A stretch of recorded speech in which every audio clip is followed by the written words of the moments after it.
impressing even his opponent. Man, that was awesome. After playing from the bottom, Galvao stood back up in the final moments to thrill the spectators. Guy's hands clasped. Beautiful dump by Mica Galvao. And solidify his lead. Oh! The match went the full distance. Once again, Mica confirmed his elite level with blitz attacks from anywhere, securing the spot in the final. Mica! In the gold medal scrap, he went up against PJ Barch, a decorated high school wrestler and a 10th Planet Jiu-Jitsu black belt. She's going to have to throw caution to the wind here. Lovely. Oh, look at that. In the semifinals, in on a nice or step over like he did on the last one to this Kimura. Wow, he's gonna get the tap. Barch was prepared for a power struggle. Soda to it. Oh, Thank you. Nice duck under by PJ Barch. But he missed how the Brazilian Spider wove a web in the clinch 30 seconds in. There's that arm lock. That's beautiful what I've said, flying armbar lock. attempt by Mica Galvao. Gets the arm, and he's got it, and he gets a submission. Mica Galvao. Grabbing an overhook, Galvao leaped into the air and took the arm with him. Wow, there it was. You can underhooks don't really matter when you got a flying arm lock. There's that arm lock. That's Beautiful what I've said, flying armbar lock. attempt by Mica Galvao. Gets the arm, and he's got it. In just 2 matches, Mica generated enough viral moments for social media. Oh! There's that arm lock. That's Beautiful what I've said, flying armbar arm lock. attempt. And added another title to his trophy wall. Who's number 1? Not neglecting his duties of defending the throne, a month later, he playfully tossed a contender with a branded foot sweep. Even if you do the takedown. Beautiful sweep. Sweep to the front. In, even if you do the takedown. Beautiful sweep. Sweep to the front. Headlock guillotine is Mica Galvao. Cody Steele survived the ensuing guillotine. He's able to get out. Hit the front double biceps, and was once again put into survival mode after a failed takedown attempt. Yeah, look at that beautiful front headlock attack. Galvao raised the stakes by launching his adversary into orbit. There it is. Oh my. There it is. Oh my. Then methodically dismantled the defensive redoubts, leaving the opponent oxygen-free. So look at that. As I say that, he uses those legs to trap the arm. There it is. Arm around the neck. Arm trap position. We're looking at a rear naked choke finish to the chin. That's it. And Cody's taps. Mica closed out 2023 performing in Kazakhstan, basically copy-pasting the usual script. An effortless foot sweep. Oh, what a foot sweep. Oh, look at that. Beautifully timed. Easy back take. Back wall. Yeah, he's looking for it. He's threatening the choke early. Step-by-step disarmament. Okay, he's going strip stick fire. Fatality. Rear naked choke is coming. There's the finish. Before kicking off the 2024 season, Mica visited the Chute Box Academy and rolled around with former UFC champ Charles Oliveira. Look who's here today, it's Mica. You're a good fella, drop by anytime. I don't think so, I got my ass kicked. Come on, that's not true, and we all know it.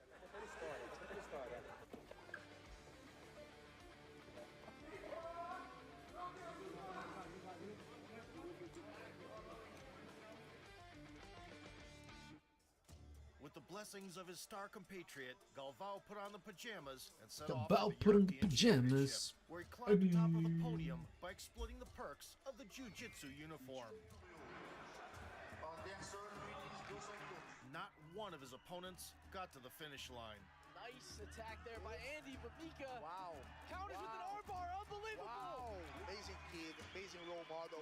The next tournament was the Pan Ams. Despite suffering an injury in his very first match, Should be 2 points for Mica Galvao. Oh, going belly down immediately. the Brazilian showed great resolve and made it to the final.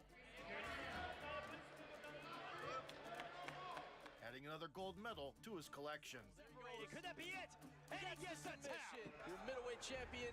To the misfortune of other participants, Mica healed up without surgery, and come the Brazilian Championship, he was as good as new.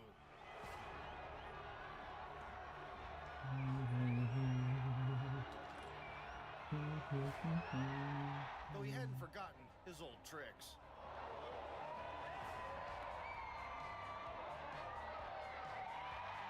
Amazing performance from Mika. To complete a jiu-jitsu royal flush, the only tournament left to win was the World Championship. Galvao was crafting arm locks and extended his winning streak to an astounding 50.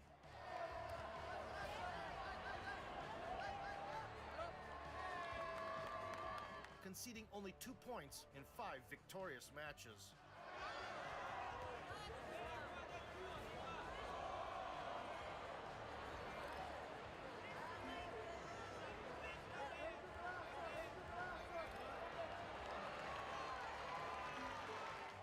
And it's Mika Galvao, who's your 2024 IBJJF Lightweight World Champion. As a bonus, he also defended his Who's Number 1 no-gi title. True to form, the submissions were shooting out of the blue. So he does that very well, just like that. Kento Imoto with the takedown of Mika Galvao right away. Another signature jumping armbar from an overhook grip. He does that very well, just like that. Kento Imoto with the takedown of Mika Galvao right away, gets to the arm. However, the opponent being double-jointed Next 5 minutes, beautiful omoplata to armbar attempt by Mika Galvao. forced Galvao to take the path of least resistance. He's too slippery. Yeah, he had that arm lock in the arm. So he cut off the oxygen supply instead. Mika got it. gets Yeah, the got it. submission from the back. Mika Galvao. Having won everything in gi jiu-jitsu, in August 2024, the fired-up Mika returned to the ultimate proving ground, the ADCC, in pursuit of the crown that had treacherously slipped away 2 years prior. Kane Bartolo just submitted.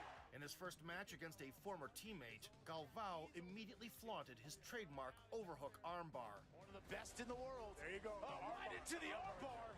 Look at that transition. Straight to the single leg. Then took the back. Right onto the floor, ladies and gentlemen. He had one hook in. Trapped his rival's right arm with his leg. Yeah, he just left the arm's going to go for that. Methodically neutralized the left one. There you go. That comes that. And put the squeeze on. Beautiful technique. And it's done. One arm tap. Mika in beautiful style. The quarterfinals followed a similarly one-sided pattern, with the Brazilian dominating the stand-up portion. Takes Taza down immediately, does Mika Galvao. And on the back. Crushing his opponent on the ground Now into the mount, just asserting his way and attempting submissions. through these dominant positions on Oliver Taza, who's forced to turtle and give up his arm. Wow. Oh, but Oliver Taza rolling and escapes the submission. Ultimately, securing a comfortable points victory. Mika Galvao makes it happen. In the semis, Mika faced a familiar foe, PJ Barch. Having learned from his past mistakes, the American wrestler hit a beautiful slide-by. Counter that collar type. Beautiful slide by. That was an exceptionally well-timed slide by. And that's the thing, right? Escaped the chopping block. And he's able to sweep now. Mika Galvao up with the front headlock here.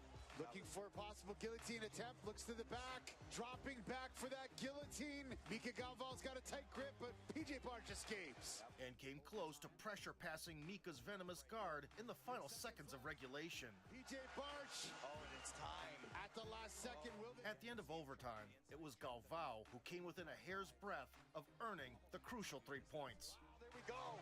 Mika Galvao with the shot. Goes to the back of PJ Barch. And he gets one hook in. Can he try and go? Oh my gosh. Final seconds of the match. The outcome was decided by the judges, who gave it to the favorite. The final obstacle was the seasoned MMA and Jiu-Jitsu veteran, Wagner Hoxha. Like to create the angle. He's got it. Look, you see him tap? Wow. A 3-time ADCC medalist notorious for his explosive temper. Oh. Wagner just kicked AJ right. And a fight style based on pain. He's going for it. He's going for it. It's a tap. Wow. And humiliation. Position to go first. Rear naked choke he loves. Contrary to his usual approach, the 42-year-old Hoxha embraced his twice younger adversary with an almost parental warmth. Moved by the gesture, Mika gave him a free takedown. Look at that. And technically, knowing full well that he could stand up at any moment. But the show of generosity came to a close quickly. but it's going to take more than mind games. Inserting a timely underhook and sweeping the support leg, Galvao indicated that there was no place for old men here. But it's going to take more than mind games to defeat Mika The stubborn vet got back to his feet. If Mika Galvão wins the gold medal. But without adjusting his game plan, he soon found himself backpacked. Mika Galvão. Mika reverses and gets to the back. And escaped only thanks to his invaluable experience. Wagner desperately trying to get him off his back. Wagner escapes. After 18 minutes of action, Trying to take him down. Mika finally spotted a crack in the defensive wall. Look at that. Look at that ankle pick. Hit a crafty ankle pick. Look at that. Look at that ankle pick. Shades of Tony Ferguson. And put the noose around the neck. For the submission. Can he submit? Bagnerocha. And he's done it. Mika Galvão is ADCC World Champion. Stylishly grounding the hard-nosed warrior and forcing him to surrender with a textbook rear naked choke. Bagnerocha. And he's done it. The phenom from Manaus achieved a so-called Super Grand Slam, which means winning the ADCC and the 4 major gi tournaments in 1 calendar year. Realizing the magnitude of his feat, he ran off to ride the wave of endorphins with his girlfriend, 2-time world and Olympic freestyle wrestling champion, Amit Elor, who is also just 20 years old. It's safe to say that the impeccable top and bottom game is practiced daily in this family. Olympic gold medalist and an ADCC gold medalist. Galvão is often compared to possibly the greatest grappler in history, Marcelo Garcia, for good reason. Neither of them are point fighters, instead always hunting for the finish regardless of the competition level. Going around to the back. Bateu, terminou, acabou, dormiu. And that's it. Mika Galvão. However, Mika still has room to grow, as Marcelo conquered ADCC 4 times in a row, and despite being significantly undersized, he managed to submit heavyweights in the absolute division. Additionally, Galvão's biggest rival, Cade Ruotolo, did not participate at the recent ADCC, as he opted to take home $1 million for winning the Craig Jones Invitational. Straight up. The inevitable rematch between these two titans promises to be the most anticipated event in the world of grappling, drawing even more fans to human chess on the mats. Even if you do the takedown. Sweep to the front headlock. There it is. There's that arm lock. Beautiful flying armbar attempt. And he gets a submission. If you enjoyed the video, tap the like That was button. a good video.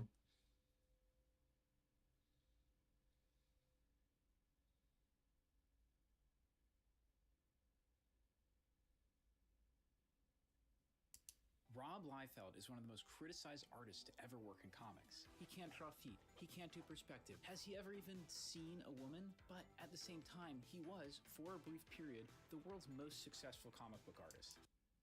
He was an actual celebrity. He made millions of dollars drawing comic books. How did someone who apparently has no skill in drawing become so successful and so popular? What was the secret to his success? And why did everyone turn on him? I've spent the last turn to show them to an editor from Marvel Comics. Well, the head editor for Marvel says that sometimes he discovers new artists at the conventions. Hundreds of them show up at every convention, hoping that this will be their big chance. And unlike everyone else in line, this might be his only chance. You see, when Liefeld was young, his dad was diagnosed with a brain tumor. Over the next few years, Liefeld's father would be in and out of medical care, spending 9 months in a coma, losing an eye, and the medical costs would cripple his family financially. But something came out of that experience for young Rob Liefeld, because sitting all those hours alone in a hospital waiting room, on his lap would be a comic book. And this was the 70s, when comic book art in America was exploding. Jordan... I don't like that story, bro. I don't think you really did me a good story.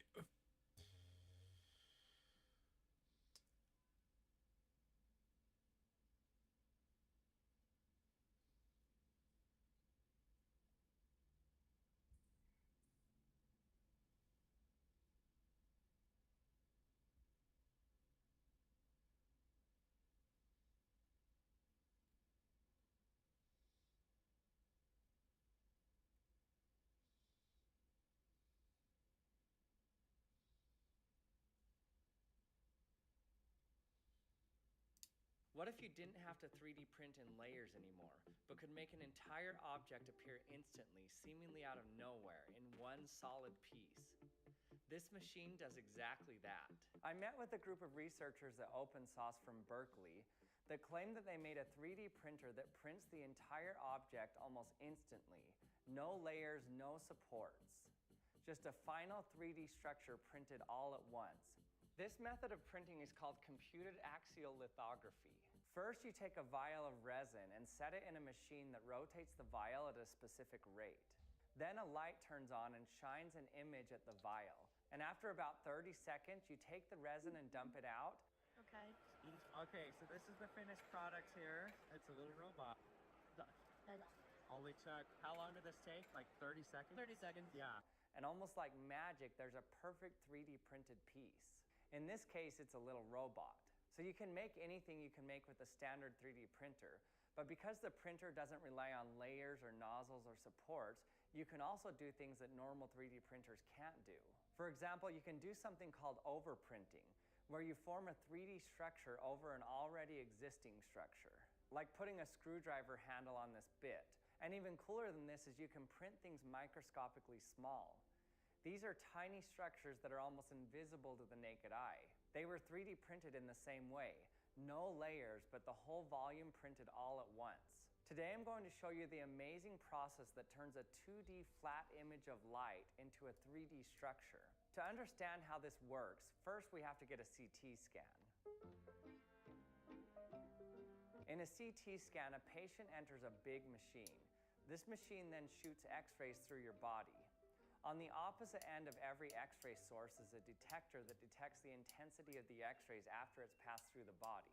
This data is then used to construct a 2D slice of your body. So by shining light rays, in this case X-rays, at different angles, the machine reconstructs a 2D image or a slice. These slices can then be added together to reconstruct a total 3D image of the inside of your body. The method to get an image based on shining light at different angles is called tomographic reconstruction. For example, let's say that you're imaging this pi symbol here using these light rays and measuring how their intensity changes as it goes through the pi symbol. The red graph shows the data you would receive at each angle for each ray of light. So even though you're only getting one-dimensional data, this data contains information about depth based on its intensity. You know, if it's less intense, then it went through more material. So if you add all these graphs together, you get how the intensity changes at all the angles. But now here's the key. Let's say now you have some photo paper that turns white when light hits it. The more light that hits it, the whiter it turns. So now you can just reverse the process and shine rays of light that mimic the attenuation graphs you got earlier at every angle. When you do this, you end up with the original picture of the pi symbol. So by varying the intensity of light at different angles, we can create complex images. For example, let's say I have a beam of light shining on this surface. This tape will represent my beam of light. Then when I spin it, it will make a disc. For us right now, the reason we can see a disc is because this is the part that has enough light for us to see it. Outside of here, even though the tape is still there, it's only there periodically, so it's not as much light as the center. So this is where it would hit a critical value for it to make a disc. If I have two beams of light separated by a gap, then I can make a disc with a hole in it. So this makes like a washer shape. So I can make simple geometries without even varying the intensity of the beams, but just by rotating it. But if you're able to rotate the light source and vary the brightness as you rotate it, then you can make complex geometries like the pi symbol here. So we know that light can be used to make these 2D images, but how do we make them into a 3D structure? Well, to make a 2D image, we're shining a linear array of lights, a one-dimensional array of lights. So if we shine a 2D array of lights, we should be able to make a 3D image. But the only problem is we need a 3-dimensional photo paper. And that's where this stuff comes into play. This is a special resin that hardens when it's exposed to a certain amount of light. Below a certain intensity of light, nothing happens. But once you hit a critical value, then it hardens. So these printers have a projector that shines a 2D array of light at the resin as it spins. It's literally just a projector projecting a special image onto the resin. The image it projects kind of looks like a ghostly image of the final 3D structure. The projected image rotates along with the vial. The image that it projects is created by performing tomographic reconstruction of all the 2D slices of the 3D file. And although I just explained how it's working, it still seems like magic when a final 3D structure emerges from the resin. So the file is still built on 2D slices of the 3D model, but all the slices are printed at the same time. The entire volume is formed at once. Now, if you have a resin printer, some of this information may have struck a chord with you. You may have noticed that I talked about the resin as if it were some new invention, but regular resin printers also make 3D prints that are formed when light reacts with the resin to harden it. But it does it layer by moving the piece right against the surface, which shines a light that makes that layer harden. So could we use regular resin to make a 3D object using volumetric printing? Well, let's try it and see if it works. Let's see if I can make a sphere by rotating a vial of resin in front of my UV flashlight. If I have a circular beam of light, that should in the end make a spherical shape. But before we continue, another application of light that I want to talk about is detection. That's why I want to thank the sponsor of today's video, Reolink. This is the Reolink Elite Floodlight Wi-Fi, a security floodlight and camera system designed for outdoor monitoring. It uses 2 floodlights that are adjustable up to 3,000 lumens, and the color temperature can be set anywhere between 3000K for a warmer tone and 6000K for a cooler, brighter light. You can keep the light on continuously or have it turn on automatically from dusk to dawn, or you can have it activate only when it detects people, vehicles, or animals. The camera itself has a 180-degree field of view with no blind spots, and it records in 4K, so the image quality is really sharp, with the ability to zoom in on details as well. Even when the lights aren't on, it's still recording with its IR camera. It also includes smart detection features like setting a virtual line or zone. The system can send alerts when something crosses into these areas or stays there for a certain period of time. There's also a feature called AI Video Search, which allows you to search recorded footage by keywording, making it easier to find specific events. What's nice is the search runs locally for privacy and doesn't require a subscription. This can be controlled through the Reolink app, where you can adjust settings, view live video, and receive notifications. Everything, including the lighting and motion detection settings, can be managed from the app. I've been using Reolink's app to monitor my home for a long time now, and it's insanely easy to control everything from my phone. So if you want nighttime security that feels like it's daytime, this is it. So if you want to try out the Reolink's new Elite Floodlight Wi-Fi camera, you can click the link in the description. And thanks for Reolink for sponsoring this video. Now let's get back to our experiment. Okay, let's turn the vial and then turn on the light and see if it forms a ball at the center. Okay, I feel like it's changing, but it might be just around the edges. Okay, it's been about 3 minutes. Let's see what this looks like.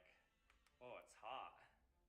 So it looks like it just made a ring around the outside. See if that's what it actually is. Oh man. Look at that. So that's what it made. So I'm pretty sure my light was too big here. It took up basically the width of the whole vial. I need the light to be smaller than the vial. So I'm gonna use a violet laser. The resin cures at ultraviolet wavelengths, but I think that it'll get into the violet wavelengths as well. So this violet laser should still work. See if a sphere shows up right in the center now.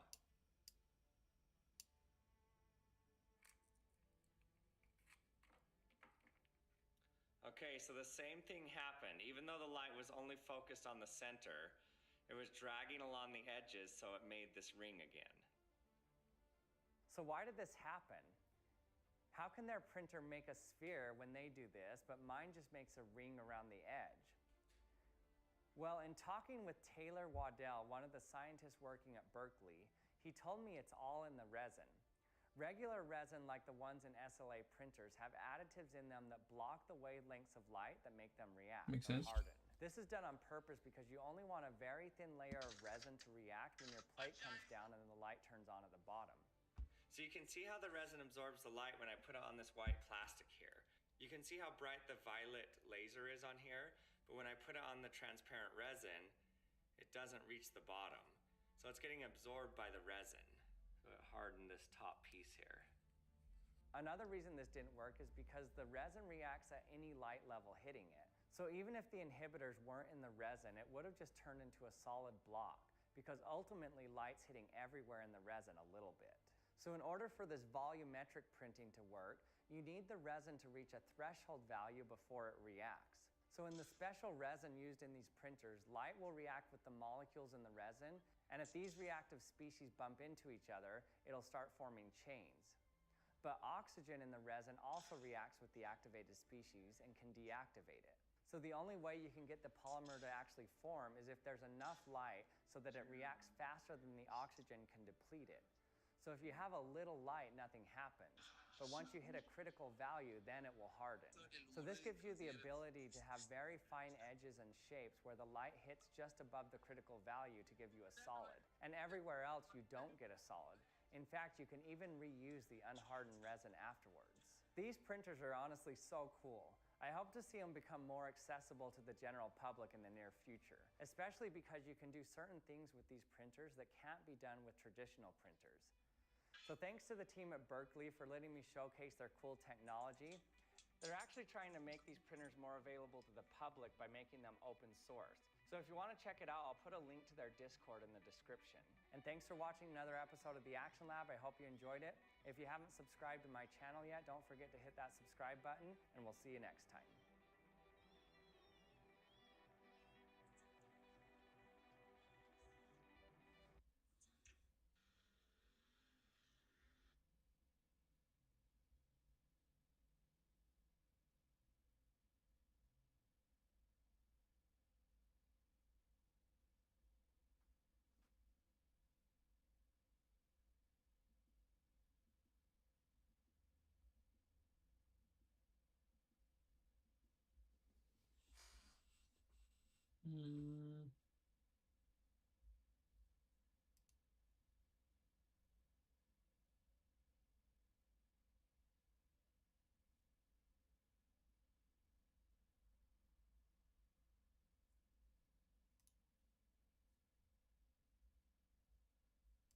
Now this is a cool conference badge. This is from GitHub Universe, their developer conference, and the entire badge itself actually a printed PCB. Look, I pulled one out of the garbage because I'm a monster, but it's got a Wi-Fi Bluetooth chip on it, little antenna. It's got a Raspberry Pi 2350, I/O out the wazoo, obviously a full color screen and some GPIO pins up top, which I'm going to show you how I actually use that in just a second.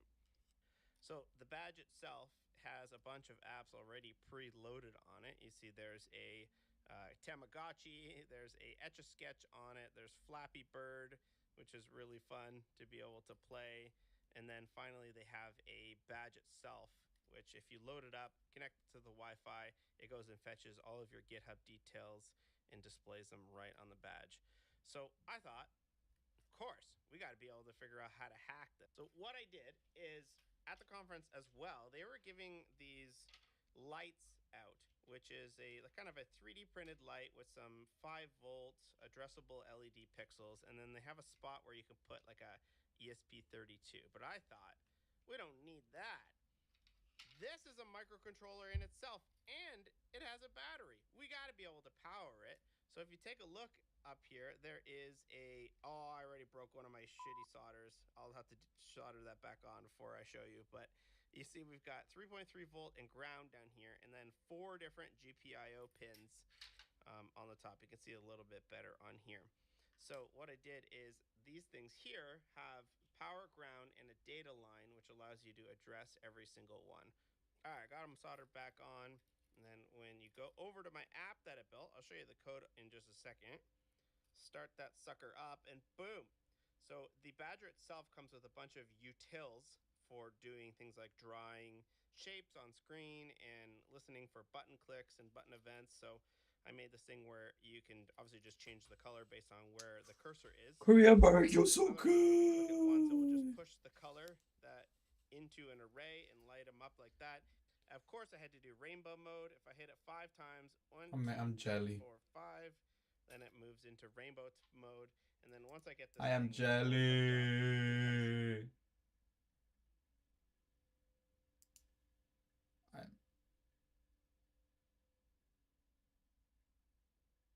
Don't worry, just eat more for me. Be like, I'm sorry, man. I have to eat more because I'm eating for 2.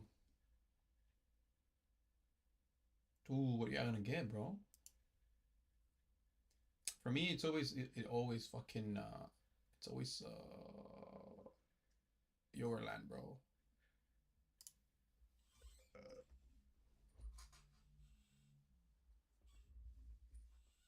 Usually where we go, they give you.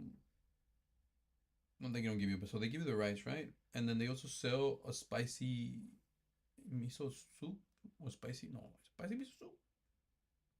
Or something with the spicy, and it has tofu, bro. I like to throw that shit inside the soup. I like to throw it in my rice. Like my mouth is watering, bro. And oh my god, bro, it's so good.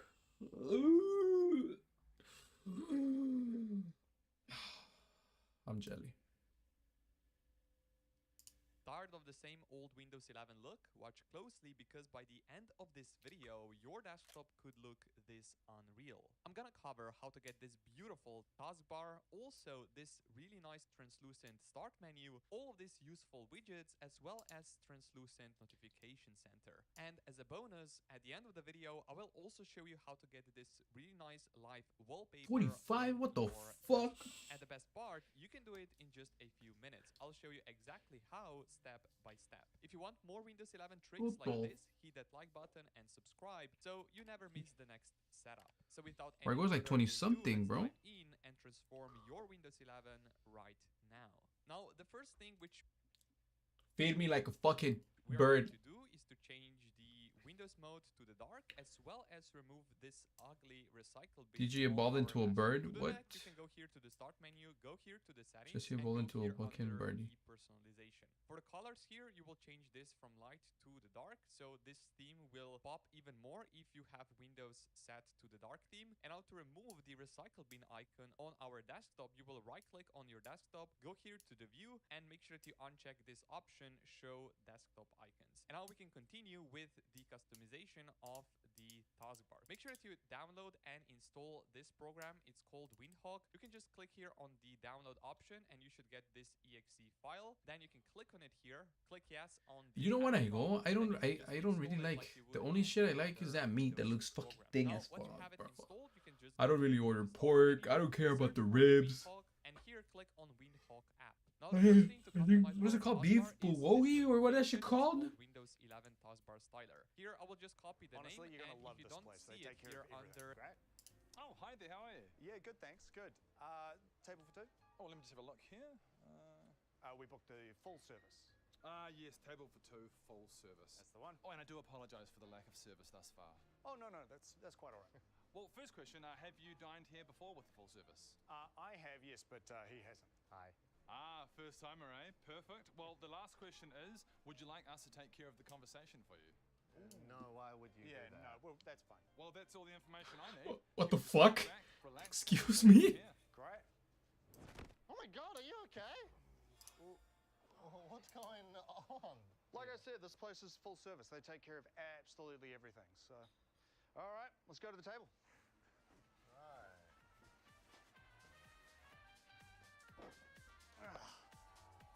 Come on over.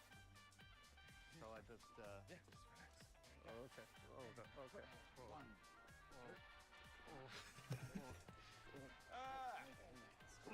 Okay. There he is. That's great. Yeah. Okay, well, can I get you anything to drink?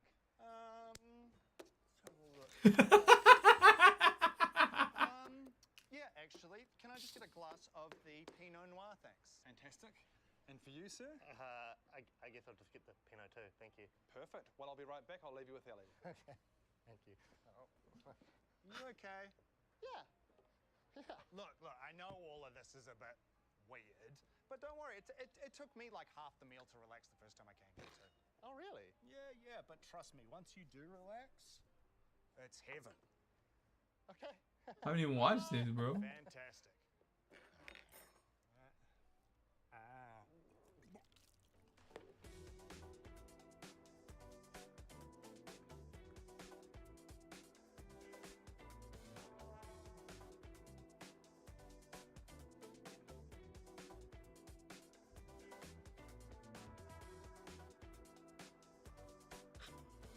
What the fuck is going on, dude?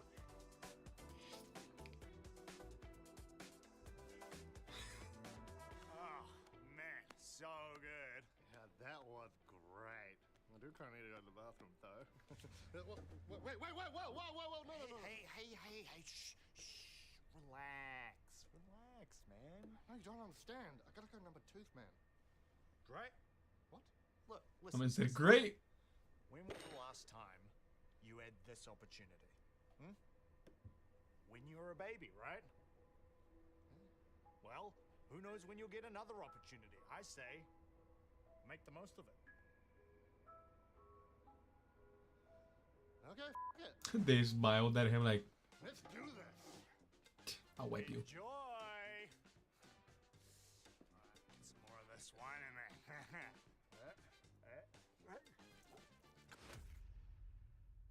Hi, everybody. I stream on Twitch. So do I. As do I.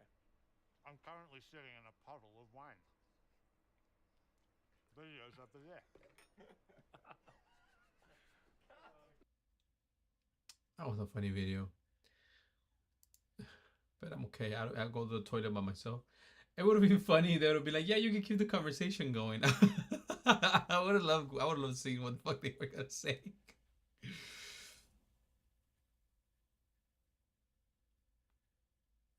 Damn, she wore her pants? That's so crazy. Channel. This is what you can expect from this channel. Honestly, you're gonna.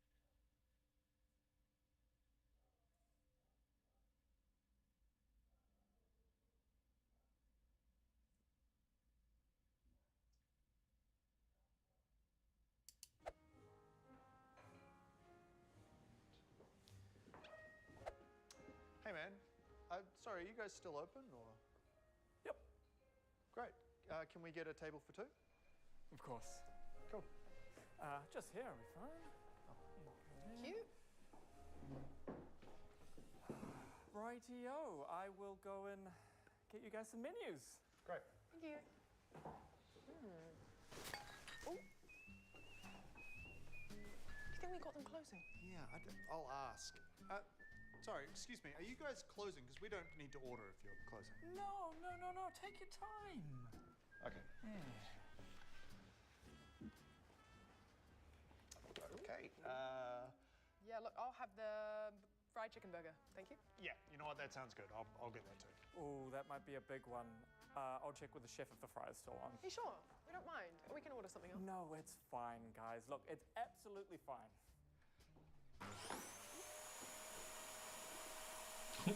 That's a bad title, bro. Oh, he's coming back. Nice, right? Yeah. Love the ambiance. Right, I've just chatted to the chef and he's turned the fry back on for you guys, so we're all good. Are you sure? Yeah, no, it's fine, okay? It's fine. Okay. You guys don't mind me. Ooh. Sorry, you're not closing, are you? No. I'll get these out of your way. All right, what are we thinking, folks? We're ready to order dessert? Oh, well, we're still waiting for our mains, so... Okay.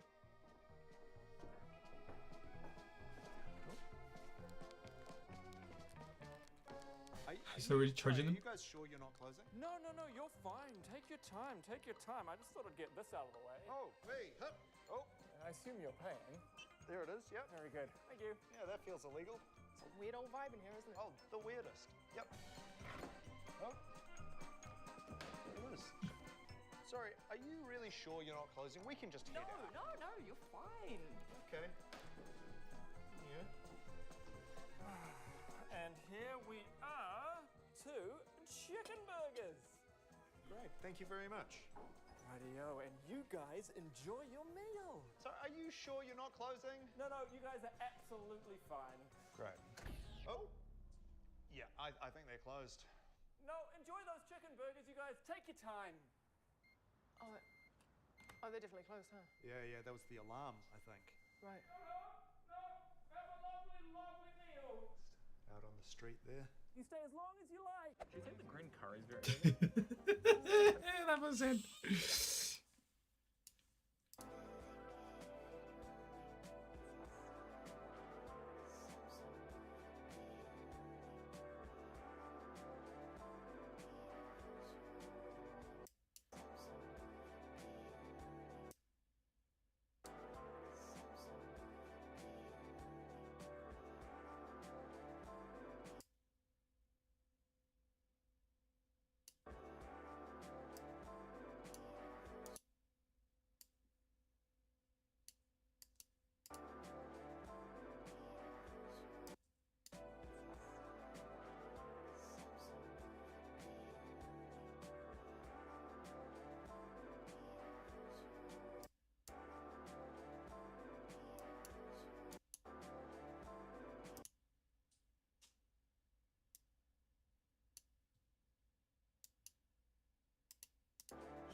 What the fuck?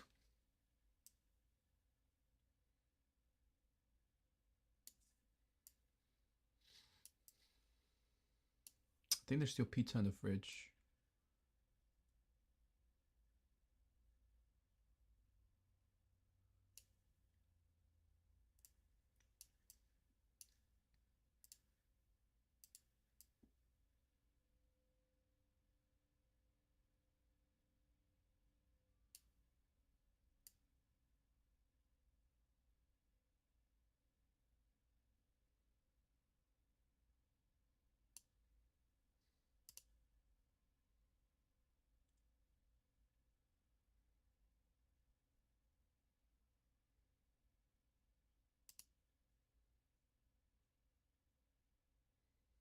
Fucking pre-booked it. That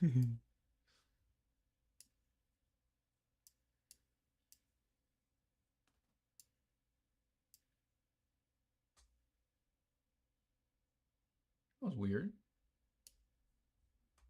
A field tea? Damn.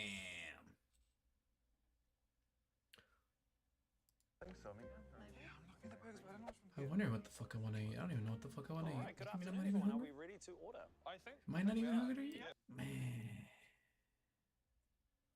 Oh, fucking bad. Yeah, I think so. Sure. Great, what can I get you? Okay, well, I'll start. I'll just get the fish burger and fries. And a Coke. Great choice. Could I get the chicken Caesar salad and I'll get a green smoothie? Absolutely. And I don't know. Oh shit, Jesse, you're here. No way. That's how I'm gonna be right there. Pulling up to where you are. What a coincidence.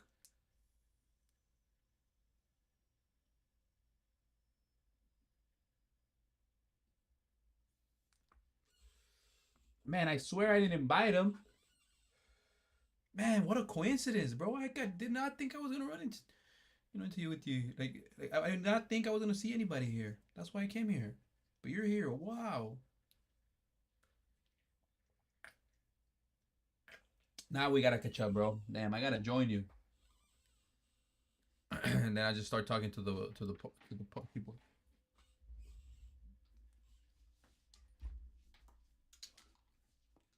¿Qué pasó? ¿Te quieres meter? ¿Qué vete para allá? Oh. Let me go get my phone, bro. She already called me in the window.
Váyanse para allá.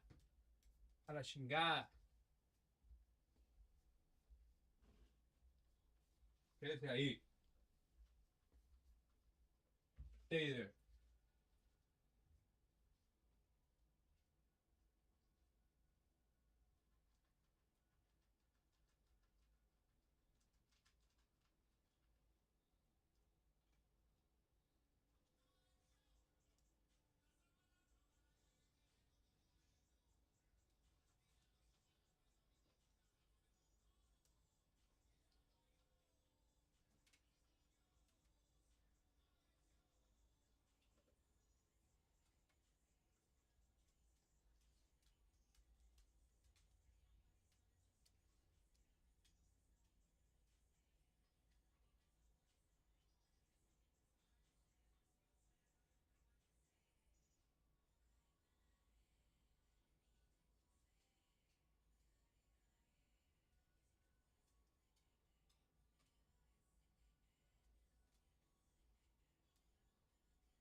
Yeah. Or your corner, bro.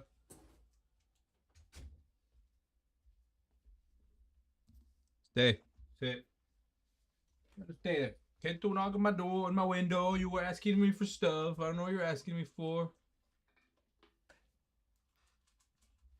That's it, bro. I got pizza from yesterday. Leftover pizza. I'm gonna tell that nigga Troy that fool wants to watch those stone movies, bro. That fool said, yeah, bro. I'm gonna watch those. It's gonna be movie night tonight.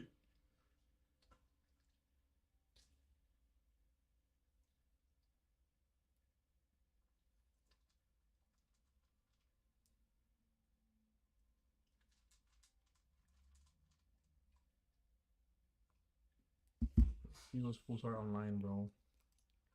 No, don't start Apex. God damn it.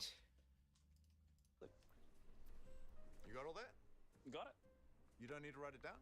No, I got it. Sure, there's quite a lot of us. Oh, believe me, I've memorized much larger table orders than this one. We're fine. All right, okay.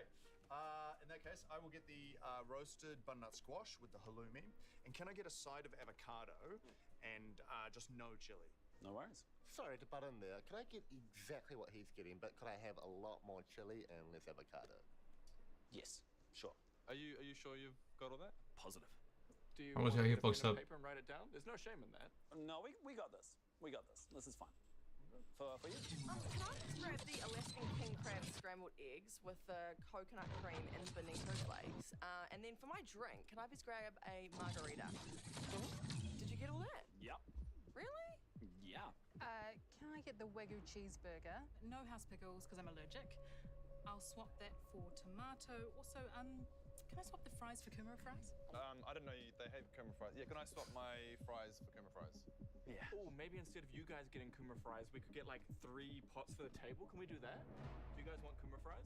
Yeah, that'd be lovely. And actually, sorry, I'd like to change my order. I've just got a weird little thing about people ordering the same food as me. So I will get the chicken karage don instead, but I'll still get the side of avocado and still no chili. Sorry, I've actually forgotten what I ordered. So what am I getting? The Wagyu cheeseburger. Actually, yeah, I'll get the Wagyu Oh, cheese. sorry, I didn't mean margarita. I always get confused. I meant in the heat of my drink. I'll get the fish burger. She's gonna get the cheeseburger, but can you? If I could get a sticky date pudding, but instead of the caramel sauce on top of it, could you put it in like a little cup on the side so I can dip it in? He's gonna forget everything. Got it. You got all that? Yes. Do you want to repeat the order back to us? Yeah. Because normally waiters kind of repeat the orders back. I know. Isn't that weird? Where they do that? I'm gonna go and put it in the computer and bring you your food. Right. So that's Cool. that's what we're doing. Sweet. Thank you. Thank you. Oh, okay.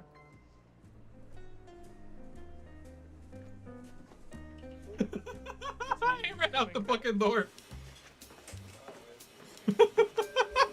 He said, fuck this shit, bro. I ain't dealing with that.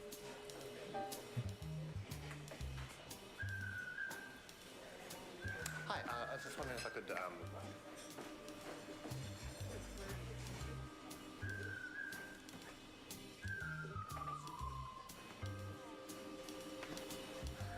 And that shit does happen though. It happened to me. Anybody gonna fucking help me?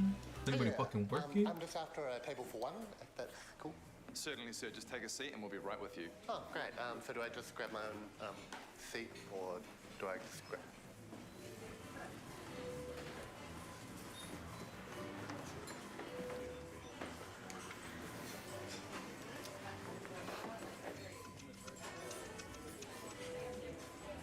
Have you ever done dining solo? I don't think I ever have. Hello. Hi, this is where you can order. Yeah, we'll be right with you. Okay.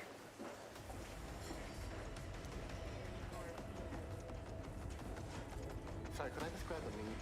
Hey, I could go for some food and drink right now. Hungry. Sorry, could you just quickly... hello. Hey there, sorry, I'm ready to order now. We'll be right with you. No, that's what you said last... The lady behind him still has the same nachos.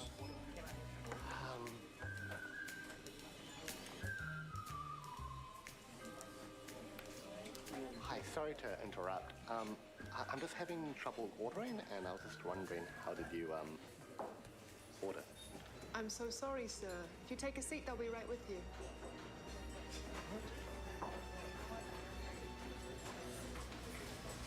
I just want to order. Hello?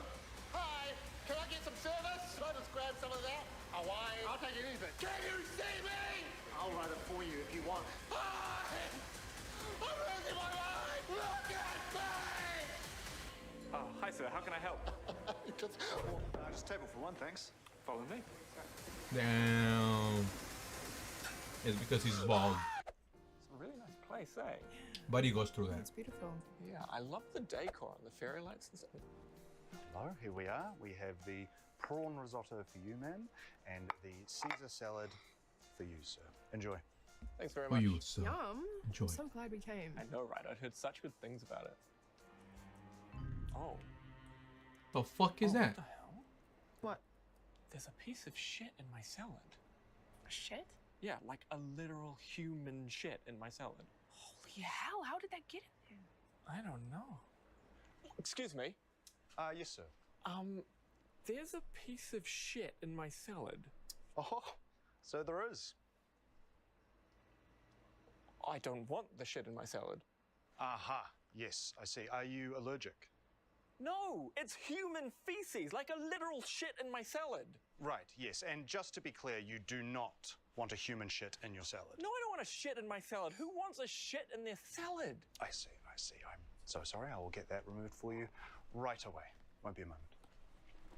Am I going insane or something? How did his shit get in the salad? I know, right? And he seems so cavalier about it. Here we are, sir. One Caesar salad without the shit. Did you just take the shit off the salad? Yes, I did, sir. You said you didn't want it, so I removed it. Yeah, I wanted a new salad, not the old salad with the shit removed. Ah, I see. It's just, you said you weren't allergic, so I thought I could simply remove it. Oh my god, am I going crazy or something? There was a literal human shit on my salad. I see. I understand now. And on behalf of the I'm restaurant, really please disgusted at this accept our fucking apologies. at this one, bro. An analysis of videos. That's correct. This is I'm not eating, a bro. reactionary channel. You can expect great. I'm eating, content and that's just fucking and last but not disgusting. least, in education. Now it's time to analyze this video. Hi, Sergeant Curley, Center Police Department. You're being recorded. How are you doing? What's going on today? Why are you all over the roadway in the other lane of travel? Okay, but you're in that lane of travel. Back there. But when it comes to this and then this shopping it's Okay. Can you go ahead and shut the vehicle up for me? You have a She's driver's drunk as license? fuck. I do. You have a driver's license. I do. Can I see it, please? Can I see your driver's license, please? I do. Is this a friend of yours over there? He's a police officer? Huh? Yeah. Okay. Have you been drinking alcoholic beverages tonight, man? Have you What been the drinking fuck is she alcoholic beverages? Any saying? reason for your mannerisms tonight? Lady, what are you saying? Any reason for your slow reaction to things? Absolutely not. Can you go ahead and step off the car for me? I will not. You will not? Okay, that's fine. I'm gonna wait for another unit and we'll have a conversation, okay? Yes, sir. Okay. Do you have an insurance and registration for the vehicle? I do. Can you get those for me, please? There's no weapons inside, correct? I do have weapons. You have a weapon inside there? Absolutely. What kind of weapon do you have in there? I have a 380. Okay, well, I should go ahead and keep away from that for you. You have a concealed weapons permit? Are you a police officer? You're not? Okay, good. All right, ma'am. I'm going to place you under arrest for DUI. Go ahead and step out of the car for me. Step out of the car. You, yeah, you, the one sitting on the couch eating chips. Get your butt up and take your nutty professor finger and hit the subscribe button so you can see videos analyzed by the Prime Analyzer like this. Bro, shut the fuck up.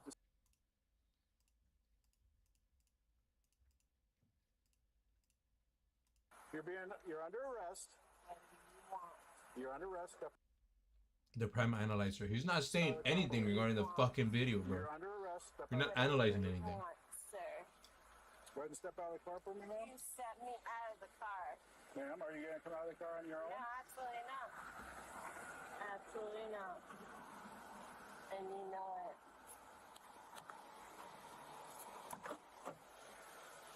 Go ahead and step out of the car for me, ma'am.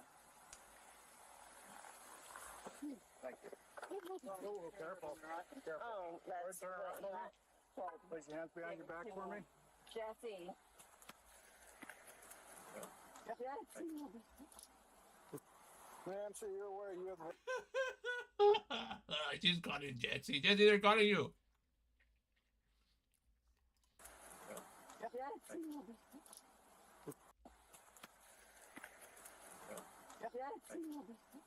Jesse. Damn, Jesse fucking bagged the baddie, huh? Pinche Jesse, cabrón. Oh, careful. Careful. Oh, that's Turn around for me. Place your hands behind your back for me. Jesse. Jesse. Ma'am, so you're aware you have the right to remain silent. Anything you say can be used against you in court of law. You have the right at this time to talk to your lawyer and have him present with you while you're being questioned. Right. I'm excited. I'm grateful. You understand those? Yeah. As I explained, you already asked for an attorney, so I'm not going to ask you any further questions. Just keep walking, ma'am. Towards my car back here. Really? Towards my car. Keep walking. Jesse. Keep walking. Don't touch me like that. Get in the car. Who the do you think you are? Sit in the car. Move. Yeah, I love your cunt. You're gonna suck. Okay, so it's illogical and illegal. Their speech and my represent. Yeah, I love your cunt. You're gonna suck. Yeah, okay, just so you're aware. Any reason why you were stepped out of your vehicle on Main Street and getting out of your vehicle and putting your fingers up in the air for everybody to see? Any reason for that? Yeah. No. Exiting your vehicle in her land trial. I just had to give her stuff. Okay. But that was it. The other side of it is first time making a gesture. Do you have anything else you need? No. Okay, thank you. Thank you. But he's got out at Main Street down there, put 2 fingers up in the air. They put us in our own pits. Step out. Good, yeah.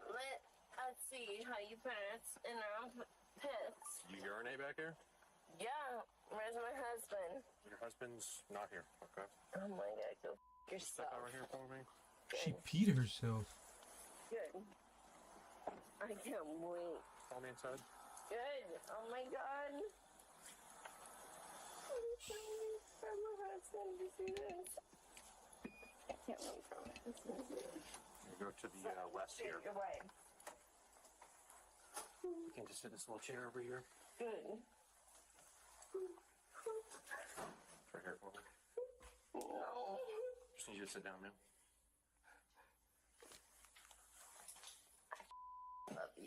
What's your name? My name is Officer Iverson. Good. I'm just trying to help you, man, okay? I will love you in my end. Stand up. Put your arms behind your back. Sorry. No, We'll just recover, okay? Okay, Jesse. Enjoy your dinner, bro. Bon appetit. Are they too tight? It hurts. I can do 2 of them if that makes it easier. Is that better? Oh my God. Please just don't jump out of the cuffs, okay? Here. I'm sorry. Can you just take a seat back for me, okay? Yeah, I'm sorry.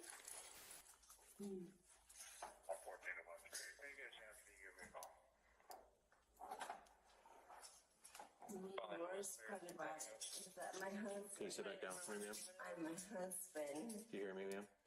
My husband. But my husband. Yeah, if you're not going to cooperate, you're going to go in the room, okay? Sit back down on the chair for me. Are you going to sit back down? No, I need to. All right, go in this room. No. I won't do it. Please. Stop. Put your hands behind your back right now. Stop. Put your hands behind your back. Please stop. Somebody want 3. Help me. Help me. Stop. I'm not doing anything here.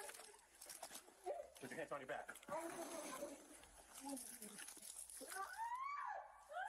Stop. Put your hands behind your back.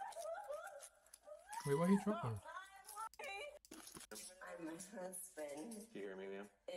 Can you sit back down for me? But my husband. Yeah, if you're not going to cooperate, you're going to go in the room, okay? Sit back down on the chair for me. Are you going to sit back down? No, I need to. All right, go in this room. No. I won't do it. Please. Stop. Put your hands behind your back right now. Stop. Put your hands behind your back. That dude dumb as fuck. Help me. Help me. Stop. I'm not doing anything here. Put your hands behind your back. Yeah, that lady's crazy, bro. Stop. Put your hands behind your back. Stop. Stop resisting. No.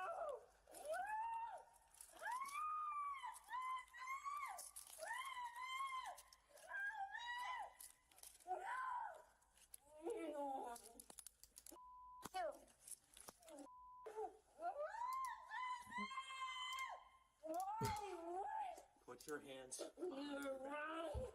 Put your hands behind your back. Put your head behind your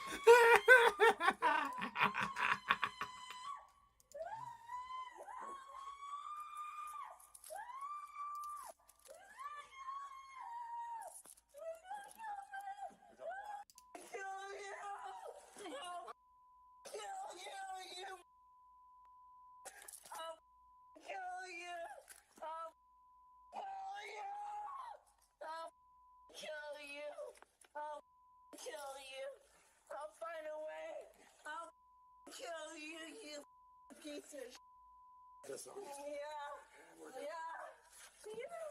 Sir. They're double locked. Thank you. My husband's a cop. My husband's a cop. My husband's a cop.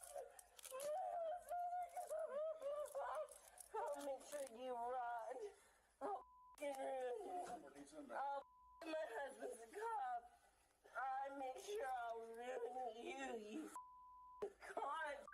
For the police to fail in securing. I'm a cop's wife. Hey, How dare you touch me? Wimmer, can you grab Hobble? Look at me up. Look me up. No. I swear to God, you look see me. What is that lady on? They're double.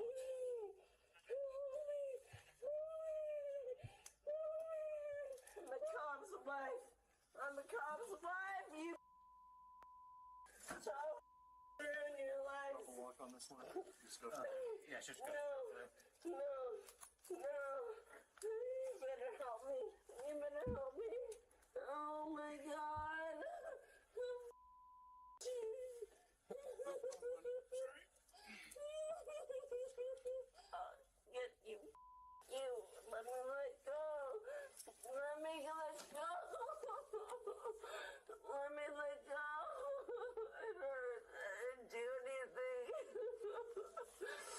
we can get her up. Let's get her seated.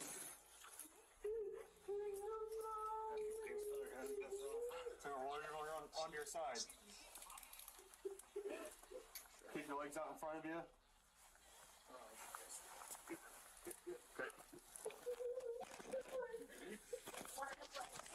Okay. And 1, 2, we're up. Ándale, pendeja. Keep fucking around. Just sit down. Okay. Thank God. Just keep seated, okay? Just keep seated. You're okay. Okay. Do you wish to talk to an attorney? Absolutely. Okay. As soon as you get to jail, you can Okay. talk to an attorney, okay? You're goddamn right. All right. Perfect. We're going to get you medically cleared. You'll be fine. Then you can go up to jail. Hi. How are you? What's going on? Let's go check out, okay? Cooperate with them, please. What'd you do to your head? But you do it.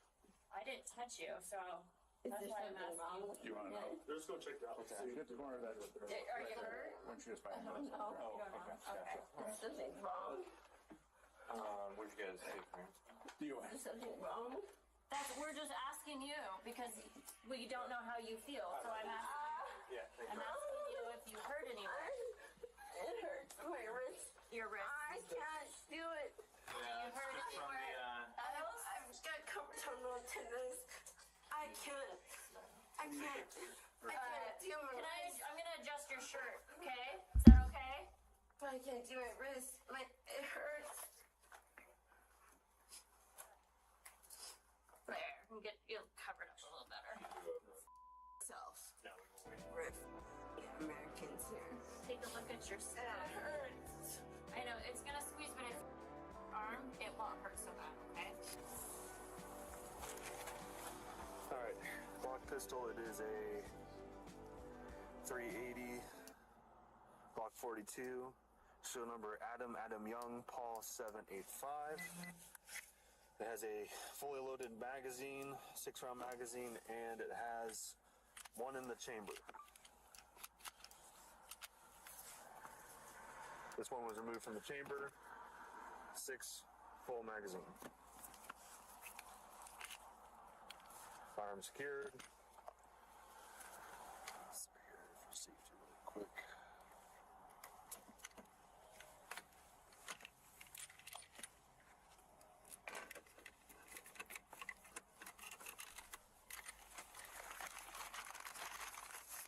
Do you have extensions in? Yeah. Yes, I have extensions. Okay, I'm not gonna mess with them. I just want to make sure that maybe that's What the problem is, Yeah.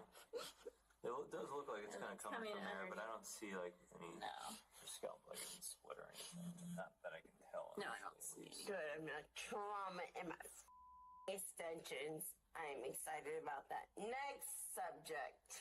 We don't have to check you out if you don't want us to. I don't want to look clear to see anymore. Thank you. Can we look at it? Can we keep kind of assessing you, or are you not wanting to you go have any? for it. Okay. Can you just keep your head real still, just so we can shine a light and make sure that everything looks okay? No, she struggled with this in her scalp with the officer. And she My husband's a police officer. Go yourselves. So you're all. He's gonna talk. Where's he work? Yeah, he probably talk shit to you. Yeah, we're not police officers. We're Yeah, he's police and officer fighter. So again, he's a big double sword, and he gets to talk double shit. Are you feeling any pain besides? No, I'm not. Nobody listens to me. Not even a cop. Hi. still got to provide your medical aid. Thank you. Good. He's a talk harassment, and he's one of you guys, and he's a. Anyway, I'll say this is crazy. Oh, apparently I'm handcuffed, so. Yeah. Yeah, you're still. You want your glasses up? Just to, yeah. You do that? Yeah. Is that better? Good. Oh, you know what? Good. Let me help you. It's Good. not on your ear. That's why. Yeah. Is that better? I will. I think I'll wait for you as possible. Give it to me. Give it to me. Give it. Yeah. He hates it. I love him. But it's like, it's not working.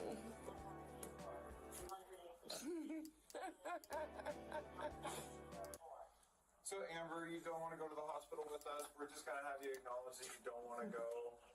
We're just. How do you know this? We're just gonna call our doctor. E-R-A-K-E. Yes, sir. Last name. Okay.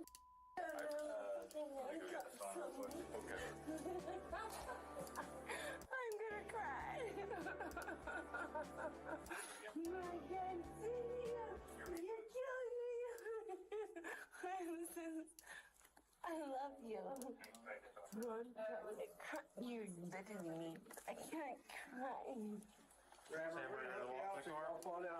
We're gonna go back on the patrol car, okay? Take small steps. I don't know how to do it. No. You're good. Just keep walking, okay? Oh my God, no.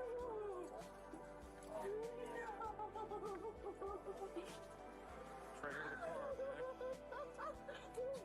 So bad. Bad. Watch your step. This is so Watch your bad. step. Don't fall. Just take a seat back in This here. is so bad.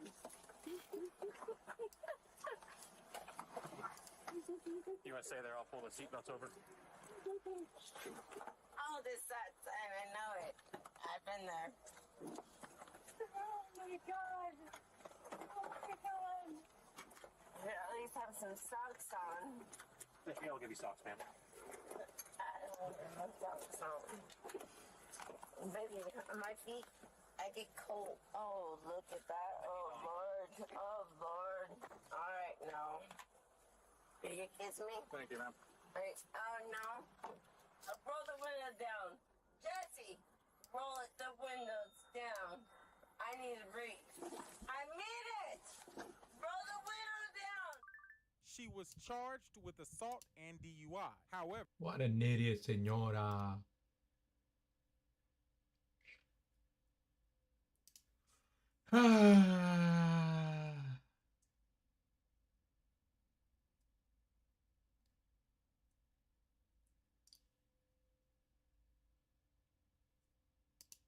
This fish is over 300 pounds with the head removed and the tail off. To help with this 300-pound fish, we got my dad, Captain Clay of Captain Clay & Sons Seafood Market, here to help us move it onto the table. And it's not that hard to cut in half, even though it's massive. So you see these knots right here? That is the spine's vertebrae, and it is easy to cut through those spots. All right, we're gonna go right for one of those notches, and our knife is gonna cut right through, and that easily, we just cut through a 300-pound fish. This is what we call a pumpkin swordfish. Off our coast in South Florida in deep water, we have red shrimp, and for whatever reason, some swordfish started preferring these shrimp over their usual diet of fish and squid. Typically, the oranger the flesh, the more rich and buttery the swordfish, and the higher market value the swordfish will have. My dad and I get so excited every time we see a swordfish like this because our customers get excited about it. And we have a huge list of customers that want phone calls every time we have a pumpkin swordfish. And often there's not enough fish to even call the entire list. But when we have a 300-pound fish, there's enough to go around for everybody. Swordfish like this fresh, you've got this spinal fluid right here. That's a delicacy. And I heard it turns you into a titan. Mild ocean flavors. Think of like a ocean jello. All right, we're gonna hit this tail section first.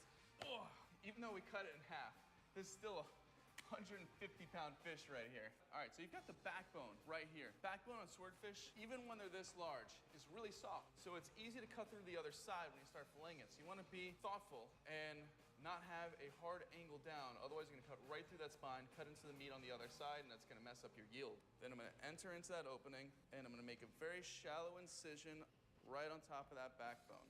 I'm gonna go in a little bit further. You can use your finger to make sure. Once you know you're right where you wanna be, you can make a deeper, more confident cut. I know I often say let the backbone guide your knife, but on swordfish, their backbone's so thin, you actually don't wanna let the backbone guide your knife.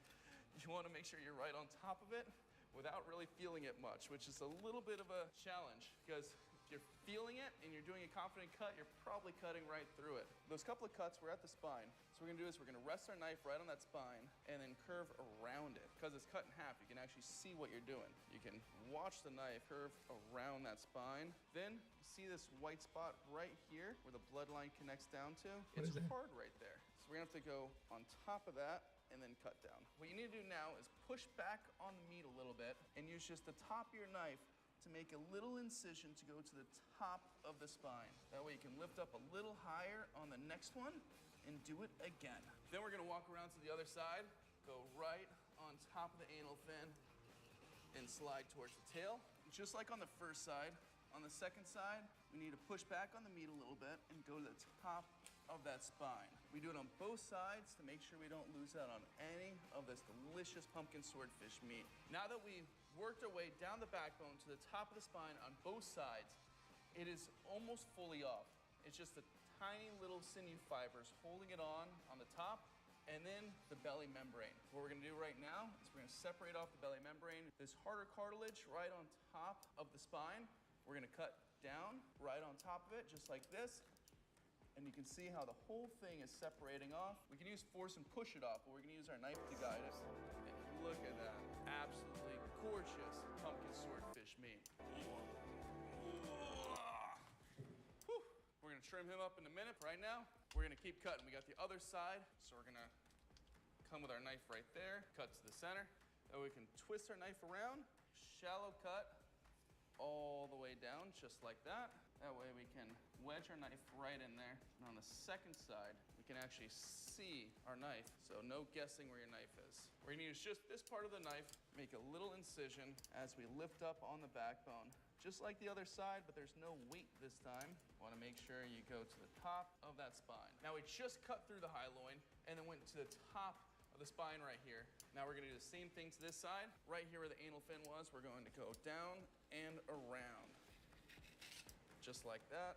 Wedge our knife all the way in there. We're gonna lift up on that backbone, go right underneath that harder cartilage, and start sliding down just like this. And we went to the center side on both sides, so it's just barely hanging on. We can use the weight to rip it off, but we're gonna use the knife to just guide it a little bit, and boom.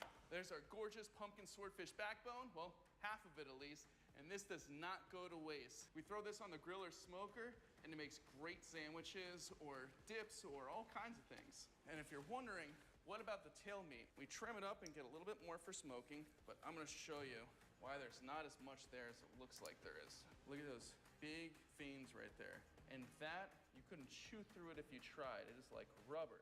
So we cut around it and slide down, and we took out our little chunks without that thick sinew for the smoker. Do the same thing to the other side, go right next to it, then take it off the skin, and then that meat that's on top of the bloodline is delicious too. Look at that. Take that off the skin, and that's all we get out of both of those tail pieces, but it's still great meat. We're gonna throw that in the smoker and not waste any of the good stuff. Now it's time to tackle the upper half of the fish. Right here, where it was cut, that's where one of its fins were, and right there is where its other pectoral fin was. And this is hard bone on both sides, but it's soft right in the middle, and we can just cut right through. We're going to dip the tip of our knife right behind this collarbone, just like that. Slide down, right behind where the fin was. Now I want the side of our knife hugging that bone as we cut straight down. And we're gonna rest our knife on top of the backbone and pull towards the head. Pull back on the meat, go on top of the spine. Now that the whole thing is lifted up like this, it's just holding on for dear life right here. And you've got a hard part of the bone that holds onto the head right here, and then a soft spot right behind it. That's our sweet spot. One swift cut right there, and it'll release the entire collarbone. You can see this damage right here, and then right here. That's where the harpoon went through. And it's a bummer that the harpoon went through here and destroyed this part, because I like turning these collars into big tomahawks, but I would still rather the harpoon go through this section versus this section, because this is the best sellable meat. When it comes to trimming up this collar, you've got some cartilage right there. We're gonna go right underneath that cartilage, cut it off. We're gonna flip it around. We've got two bones that rest on top of each other. We're gonna slide our knife right underneath that bone and slide down just like that. We're gonna cut down right in front of that bloodline and pull this whole piece off. And then got this giant bone-in portion we're gonna take the skin off of. Now these pumpkin swordfish have a much higher fat content than white swordfish or flesh-toned swordfish. You can see it right there on that skin. It's absolutely glistening. And that collar, Oh my God, the collar on pumpkin swordfish is out of this world. You can see the shine on it. Trimming up the collar, you've got this rough skin right here and this gelatiny meat. We're gonna cut all that off. Slide right behind that bone, just like that. Got a little bit of leftover skin there. Make a little incision right there, and there you go. Even though it's got a harpoon hole which damaged it, right there. That's what bone-in swordfish tomahawk looks like from a 300-pound swordfish core. Pec fin meat on the collarbone, we're not wasting that. We're gonna cut this off, and we're gonna go in between the bloodline on both sides. There's a little hard cartilage right there. Cut around. And it doesn't look pretty, and that's okay. It doesn't have to. That's going onto the smoker. Then this guy right here. Oh my God, talk about Flavor Town. This smoked is out of this world. The pec fin meat is just like the dark meat of the fish, full of flavor. Super buttery on these pumpkin swordfish. We're just trimming away some of the thicker silver skin, and all this sinew fiber here is really thin, and it's gonna melt away with the heat. Because it's so big and it's gonna take so long to cook, I'm gonna leave the skin on, and it's all just gonna melt away, and that skin's gonna help hold in all the moistures, and the meat's gonna pull right off. Season it like a pork butt, roast it long, slow, pull it apart. Sandwiches, tacos, all kinds of things. Try it. Now we're gonna start cutting the massive head portion of this 300-pound pumpkin swordfish. We've got the backbone visible right there. So we're gonna rest our knife right on top of it and slide back just like that, because we can see that backbone. We can make long, confident cuts. Now we're gonna lift up and go to the top of that spine, just like the other side. Then we're gonna roll it on its back, exposing its belly. Now we're gonna take our knife and we're going to make a shallow incision all the way down. This is gonna release this entire portion just like that. Whew. Look at that. Whoa. Absolutely gorgeous. All right, flip it over. Whoa. We're gonna duck right behind this collarbone, slide out right behind that pec fin. We're gonna hug that bone as we slide down. We're gonna twist our knife, go right behind the head. You can see the puncture hole right here that harpoon went through. Go to the top of that bone. Now find the soft spot, cut down. This whole thing will release just like that. Boom. I'm gonna flip this back over. Got a little bit of meat damage right here where we sawed it in half. It's okay. We're gonna trim that up as well for the smoker. Backbone, make sure our knife is right on top of it. Slide back. Right here where the dorsal fin was, you're gonna have to go underneath it. One more long one, and we're all ready to the spine. Now we're gonna lift up like this. We're gonna use just the front of our knife to go to the top of that spine. See how it pulls apart? You see these fibers right here? That is from me picking up on it. It's tearing. Well, we don't want much of that.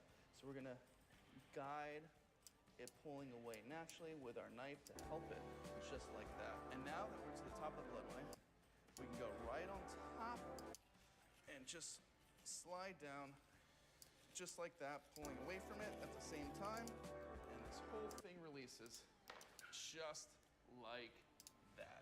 Ooh, more snacks. All right, we're gonna take this whole quarter swordfish and we're gonna turn it into eighths, splitting it down the bloodline right in the middle, all the way down. Just gonna separate that high loin from the low loin. We're gonna trim a little bit more of that bloodline, which isn't actually blood, it's myoglobin-rich meat. This membrane is protecting the belly. So the stomach was right here. They removed that on the boat. It's kind of like silver skin if you're used to trimming beef. We're gonna slide down with our long carving knife. And this is thin. This does not have the strength that silver skin does. You can cut right through it super easily. So see how easy it is to cut through? We're going to give some bend to our knife like this and stay right under it. We don't want to cut off a thick portion. We don't want to lose any of the meat. We just want to shave off the membrane. This line is the chewy fiber you see connecting to the membrane, to the skin. We're going to cut it down right there. And look at that. That is pumpkin swordfish belly.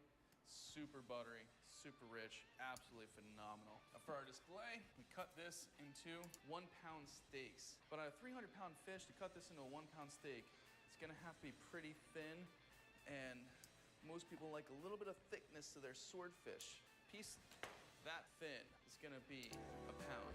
So most folks, when cooking swordfish like steak, want more like an inch and a quarter. So we're gonna go for that 1.25 inches right there. piece this thick. Let's see how much it weighs. 1.67.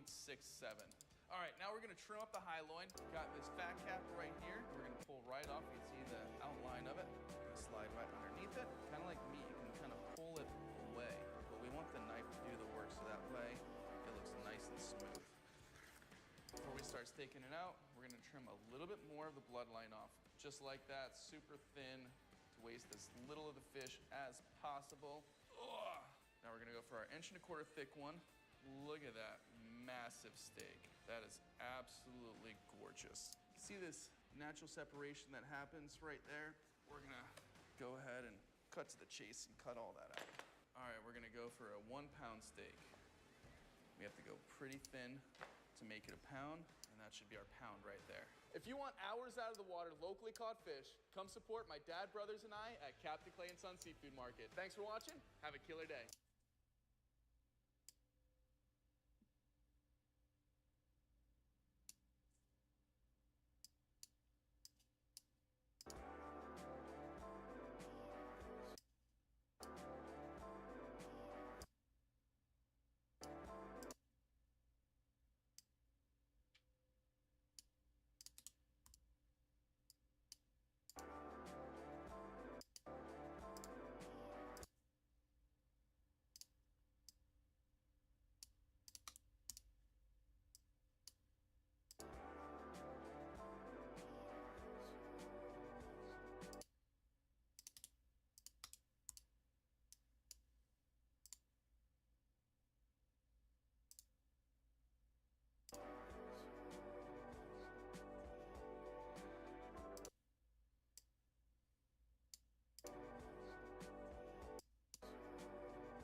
And then when I came back from lunch, there was like a student, like not sitting on her lap, but his face was like on her lap.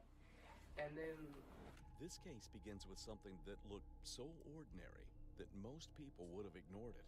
A tired 14-year-old boy resting his head on his substitute teacher's lap during class. It lasted only a few seconds, barely long enough for anyone to register what they were seeing. Nothing violent, nothing loud, nothing dramatic. But what this case eventually spiraled into is beyond imagination. apparently she's getting like told that somebody sat on her lap or something. Okay. Mm-hmm. Was that you? No. Or? I didn't sit in her lap. I wasn't saying sitting, but your head was there. I was laying down, but like nothing weird's going on there.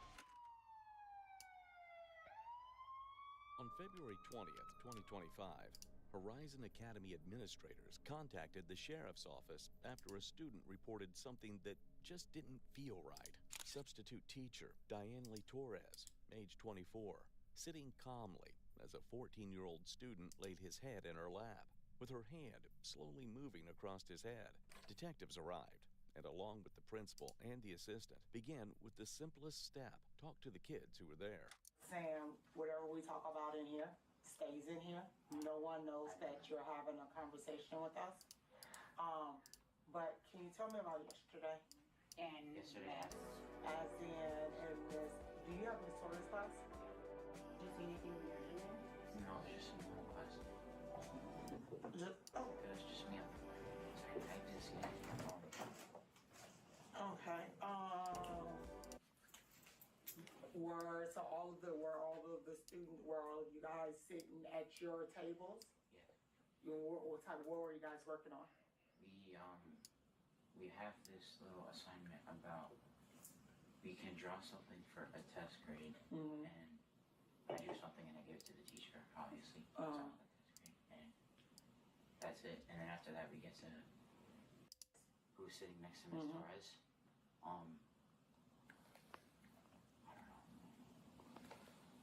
Describe him.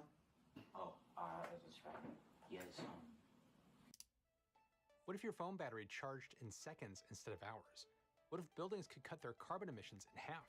What if medical sensors could detect diseases years earlier than they do today? Graphene was supposed to deliver on all of those and more. Since 2004, researchers called it a wonder material. It would revolutionize everything.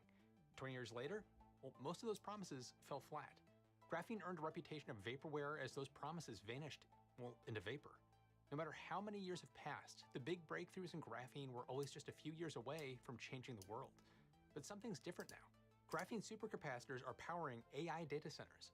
Graphene-enhanced concrete is being poured at industrial sites. Medical sensors using graphene are hitting the market. The trickle is starting to turn into a flood. So what changed? How did graphene go from miracle material to overhyped curiosity to actually delivering results? And more importantly, how will these breakthroughs actually affect you? I'm Matt Farrell. Welcome to Undecided. This video is brought to you by Ground News. This is graphene, but so is this, and this, and this. But first, let me back up for a moment. You might already know about graphene, but what exactly is it in the first place? Graphene was first isolated in 2004. It's a single layer of carbon atoms that are arranged in a flat, hexagonal pattern, just one atom thick. That combination gives graphene incredible properties. Hexagons are tough. Carbon can be tough too. Just think about carbon fiber or diamonds. Put them together and you get something 200 times stronger than steel, all while being only one atom thick. And here's another trick. Carbon is very conductive in the right arrangements. Graphite can even beat copper under certain conditions. These hexagonal lattices work like express highways for electrons. Usually defects in a material act like potholes that create a traffic jam because they slow electrons down. Graphene's structure gives electrons a clean path, and the result is superb electrical and thermal conductivity. It gets weirder though. Graphene stays flexible despite being so strong. Even stranger, you can make it from regular graphite. Just grab some Scotch tape and a pencil, and you could technically make graphene at your desk right now. Of course, making useful amounts of high-quality graphene is much trickier, and we'll get to that later. Now let's look at how graphene is already changing industries. Paragraph claims to be the first company mass-producing graphene-based electronic sensors. They're based in the UK and make graphene field effect transistors, or GFETs. These are basically just souped-up versions of the regular FETs that you'll find in tons of devices. Which begs the question, if it ain't broke, why add graphene? Graphene makes better sensors for a few reasons. It's cheap, but we'll get to more of that later. It's tough, and it lasts longer than similar sensors. The electrical conductivity that we talked about earlier, it makes for higher efficiency and less heat loss. Plus, graphene has some quirks that really shine here. You can easily tune its optical characteristics. That means you can tailor it for very specific jobs. One material, lots of different sensor types. And because it's only one atom thick, miniaturization is a breeze. It's perfect for things like endoscopy and biosensors. Now here's where it gets really interesting. Graphene has a special relationship with something called the quantum Hall effect. Now stay with me here, gonna get a little heady here for a second. The Hall effect lets us move electrons in fast, predictable patterns, as long as they're moving in a current and a magnetic field. Apply this to bulk material and the electrons bunch up on one side, which creates a transverse voltage, also known as the Hall voltage. Now here's the quantum part. Take that same material and cool it down to 1 degree Kelvin. That's about negative 457 degrees Fahrenheit. And that's where things get really weird. The voltage doesn't scale smoothly anymore. You get distinct jumps and flat plateaus. The extreme cold stops atoms from vibrating as much, and this gives electrons time to cooperate with each other. While it creates some neat effects, extreme cold has its problems as well. Keeping things at 1 degree Kelvin is expensive and energy intensive. That's where graphene comes in because it can tap into this effect at room temperature. These voltage plateaus give graphene sensors incredible precision when compared to other sensors. For medical applications, this mix of sensitivity and certainty could save lives. Paragraph isn't limiting themselves to medical sensors though. They're not even selling finished sensors. Instead, they build the main sensing surface. They grow graphene on a sapphire base and add contacts with a gate electrode. Then customers With add the gate whatever receptor they need. electrode? Same canvas, different sensors. The result? Paragraph has a potassium ion sensor for healthcare, heavy metal sensors for agricultural runoff, gas sensors for hydrogen industries, and pH sensors for everything from gene therapy to food processing. Let's talk about optical microchips. 2D Photonics is working on them with one of its subsidiaries, Camgraphic, which spun out of the University of Cambridge. Over in Italy, they're about to mass produce optical microchips enhanced with graphene. So what is an optical microchip? Well, it's a specialized circuit that uses light instead of electrical signals to process data. These chips convert electrical signals into optical signals and back again. They pair well with fiber optics, which are getting more and more popular. And you can probably guess how graphene helps here. We already talked about a graphene sensor that can detect light, so the same principles apply here. Optical microchips are extremely fast. I can't find specific performance numbers for 2D Photonics chips, but their German competitor Black Semiconductor claims its graphene chips hit 10 petabits per second. Now, a petabit is a quadrillion bits. That's 1,000 terabits. It's absurdly fast. Camgraphic says its chips do all of this while using less energy and costing less. And remember graphene's thermal conductivity? Well, it passively dissipates heat, so no active cooling is needed. Now think about data centers for a second, because cooling is a massive cost. These chips could reduce cooling energy by up to 80%. With AI data centers exploding and jacking up our energy costs, anything that saves power and water matters. There's another bonus. Graphene's durability means these chips work in a much wider temperature range than standard chips. However, these optical microchips are not on store shelves just yet. But 2D Photonics is building a pilot plant outside of Milan. Once it's complete, they claim they can produce 200mm wide graphene-enhanced chips at scale. The cost would compete with standard silicon chips. And there's no timeline yet, and jumping to commercialization is always the hardest part. That said, 2D Photonics secured £25 million, or about $32.6 million in funding from backers like Italy's Sovereign Wealth Fund, Sony, and the NATO Innovation Fund. But it's not just about sensors. Graphene is already boosting energy storage systems. But before I get to that though, let me show you something about how we get the information on these tech advances. Depending on where you read about solar or energy storage innovations, They're either revolutionary breakthroughs that will transform energy, or just another overhyped green tech bubble. When stories mix cutting-edge science, billion-dollar investments, and climate claims, how do you know if you're getting the full picture? That's where today's sponsor, Ground News, comes in. Created by a former NASA engineer, Ground News pulls from over 50,000 sources and breaks down political bias, credibility, ownership, and even financial incentives behind the coverage. A great example, take any major story about renewable energy policy, like this one about President Trump stripping renewable energy from the US National Renewable Energy Laboratory name. With one click, I can see a summary, political bias, ownership details, and a factuality breakdown for every outlet that's covering it. The center-leaning source keeps it straightforward but highlights what changed. The left-leaning headline focuses on sadness and emotion over this change. Meanwhile, one right-leaning source just says the name changed with no hint as to why. Same story, three completely different narratives. Now, if you're watching my channel, you probably like digging deeper into the science and technology behind these stories. Ground News helps you compare coverage, spot bias, and catch what others might have missed. I especially like the blind spot feed. It shows stories underreported by one side of the spectrum. It's helped me recognize my own blind spots and understand the nuance behind the headlines. For a limited time, you can get the same exact plan I use for nearly half off. Just head to ground.news/undecided or scan the QR code to save 40% off their Vantage plan. Thanks to Ground News and to all of you for supporting the channel. Now let's get back to how graphene is impacting the energy storage industry. Graphene's electrical and thermal properties make it perfect for batteries and capacitors. We've covered companies like Skeleton Technologies before, and their graphene energy storage devices are already on the market. Let's quickly recap how they work at a high level. For batteries, you can add graphene to a lithium battery's anode. The enhanced conductivity and surface area make the anode better at moving charge around. Capacitors are different from batteries because batteries store energy chemically. Batteries are optimized for a higher energy storage instead of extremely high peak power and ultra-fast cycling. Capacitors store energy electrostatically, kind of like rubbing your hair on a balloon. They use two electrically charged plates, one positive, one negative. And unlike batteries, capacitors are optimized for very fast charge and discharge, but with lower storage capacity. Supercapacitors are a hybrid. They use the charged plates of a capacitor, but also use electrodes and a liquid electrolyte like batteries. And those electrodes get covered in a porous conductive material, like carbon, which boosts performance. So you can probably see where I'm going with this. Because graphene is conductive and thin, it's often suggested as a carbon replacement in supercapacitors. Surface area limits capacitance. More surface area means better charge storage. And Skeleton Technologies takes this further.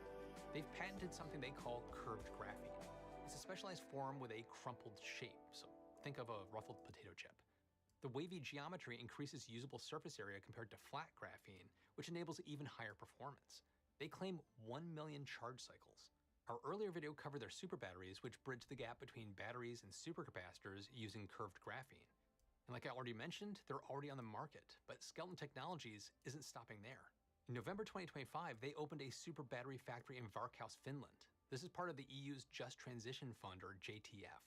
As an investment program for climate-neutral economies, and Skeleton and the EU see these batteries helping data centers become more efficient. They're also working on graphene GPUs. They call them GGPUs.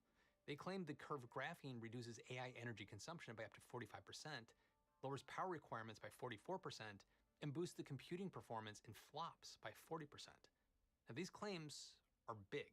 I mean, big enough that I'm a little skeptical because I haven't found third-party verification. But still, anything that reduces AI's resource consumption is, again, worth investigating. Graphene, as we know it today, was born at the University of Manchester, and their researchers are still innovating with it. The University of Manchester's Graphene Engineering Innovation Center is working on a graphene-enhanced concrete, and they call it concretine. I would have gone with graphcrete, but I'm not calling the shots. Using graphene to strengthen concrete makes sense, but that's not the main goal here. The real target is carbon emissions. Cement production contributes more than 7% of global CO2 emissions. So how does graphene help with that? To answer that, let's break down concrete. Not literally. The main ingredient in concrete is cement. The main ingredient in cement is something called clinker. Clinker is made by heating clay and limestone to between 900 and 1500 degrees Celsius, which causes the limestone to decompose into calcium oxide and a ton of carbon dioxide. That's a process called calcination. We could skip the CO2 heavy calcination phase by using plain limestone, but without calcination, the concrete is just too brittle to be useful. This is where graphene comes in. Add super tough graphene to uncalcinated cement and you overcome that fragility while cutting carbon emissions. GEIC claims concretine costs 15 to 20% less than regular concrete, which includes swapping materials, avoiding carbon taxes, and needing fewer repairs over a lifetime. Now, some of that math sounds a little hand-wavy to me, so this will merit closer inspection once the tech matures a little bit, and the tech is maturing. GEIC has done several sidewalk pours. They recently teamed up with Cemex UK to produce concretine at scale. In April 2025, they poured 15 cubic meters of graphene and micronized lime-enhanced concrete at a Northumbrian wastewater treatment facility. This particular mix allegedly produced 49% less CO2 emissions per cubic meter than traditional concrete. If everything is as good and green as reported, we'll be seeing a lot more of this stuff. But big if, though. Graphene is starting to live up to some of the hype from 2004, but we're still in the early phases for most applications. So what's the holdup? Well, we're still working out how to make graphene at scale. Every well-documented manufacturing method has drawbacks. There's an iron triangle here. You know the type where you have 3 options, but you can only pick 2? You can make a lot of graphene, you can make it cheaply, or you can make it at a high quality. Only 2. Take chemical vapor deposition, or CVD. It's a common production method because it makes a lot of graphene at a reasonable quality. CVD works by depositing a carbon-rich gas onto the metal substrate at high temperatures. The gas decomposes and forms graphene. Problem? The best substrates are pricey copper or nickel. Those high temperatures need tons of energy. Then you have to move the graphene from the substrate to the final device. That's risky because you can get cracks, wrinkles, and defects that ruin the graphene. These costs add up fast and can cancel out graphene's low material cost. It's not viable for commercial applications at scale. Mechanical exfoliation is another example. It's basically the Scotch tape method, but refined. Use adhesives to physically peel graphene layers off of graphite. It produces decent quality graphene, but we haven't figured out how to scale it up. Then there's chemical reduction. This uses chemicals like hydrazine or glucose to strip oxygen from graphite. The positive is that it produces a ton of graphene at a reasonable price, but it messes with the hexagonal structure, so basically you end up with a lower quality graphene. So I can hear you asking, why does quality matter? Just pump out tons of it cheaply. Unfortunately, quality is critical for most applications that we've talked about today. Defects and impurities like the potholes in the electron superhighway we discussed earlier, they wreck the material's strength and conductivity. The thinner you want your graphene, the harder it gets to control these issues. And here's the frustrating part. The thicker your graphene, the fewer revolutionary qualities it keeps. Now combine all of that with the general lack of consistency and the pricey production materials and techniques we mentioned earlier, and yeah, you can see how mistakes can be both common and expensive. Now there are proprietary techniques that work around this. They allegedly make enough graphene at suitable quality for commercial use. They seem to work.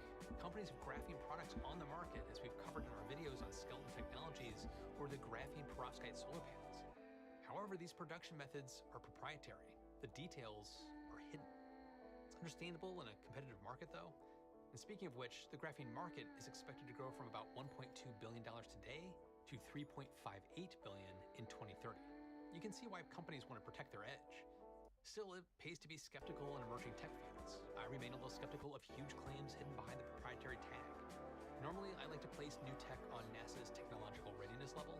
It's a handy scale that NASA uses to assess the technology's maturity, but that's difficult here. We're talking about graphene, but that covers a dizzying array of technologies.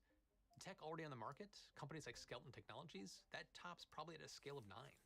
Stuff like Manchester's concretine with just a few successful demos sits closer to maybe a 7. That means it's flight-qualified technology, ready for implementation into existing systems. The tech that hasn't hit those milestones is further back. So all these years later, is graphene finally living up to the 2004 hype? It's complicated. Graphene hasn't been implemented into every industry that it was supposed to revolutionize, but it is in commercially available tech right now. Graphene isn't enabling the far-out stuff the initial media buzz promised, but the fact that it's actually starting to appear in the world around us, it's a huge step forward. Many wonder materials are not as lucky. But what do you think? Is graphene still a much ado about nothing, or are you excited about what's to come? Jump in the comments and let me know. You can also check out my extended cut of this video over on Patreon, where I go into an interesting use of graphene as a deep sea coating. It's really kind of wild. And speaking of that, these videos take a team to make, a team of humans. Real research, real interviews, real feedback from experts. There's no AI slop. If that matters to you, Patreon support helps a ton. And a big welcome to new Supporter Plus member Casey Cooley. The link's in the description if you'd like to join. But honestly, just watching like you are right now is absolutely awesome. So thank you. And check out my follow-up podcast, Still to Be Determined, while keep this conversation going. Keep your mind open, stay curious, and I'll see you in the next one.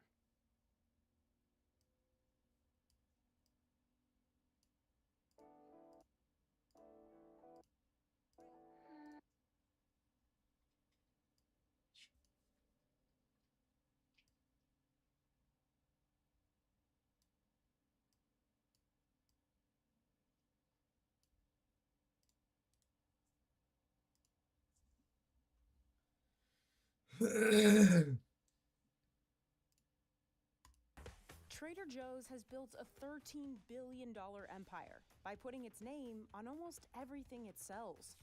About 80% of Trader Joe's products are its own store brand, more than twice as many as Costco and Walmart.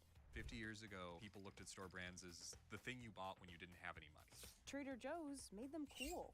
Its seasonal products have become viral sensations. This pasta I bought once and had to go back and get 3 more. Today, we're at Trader Joe's. I love Trader Joe's.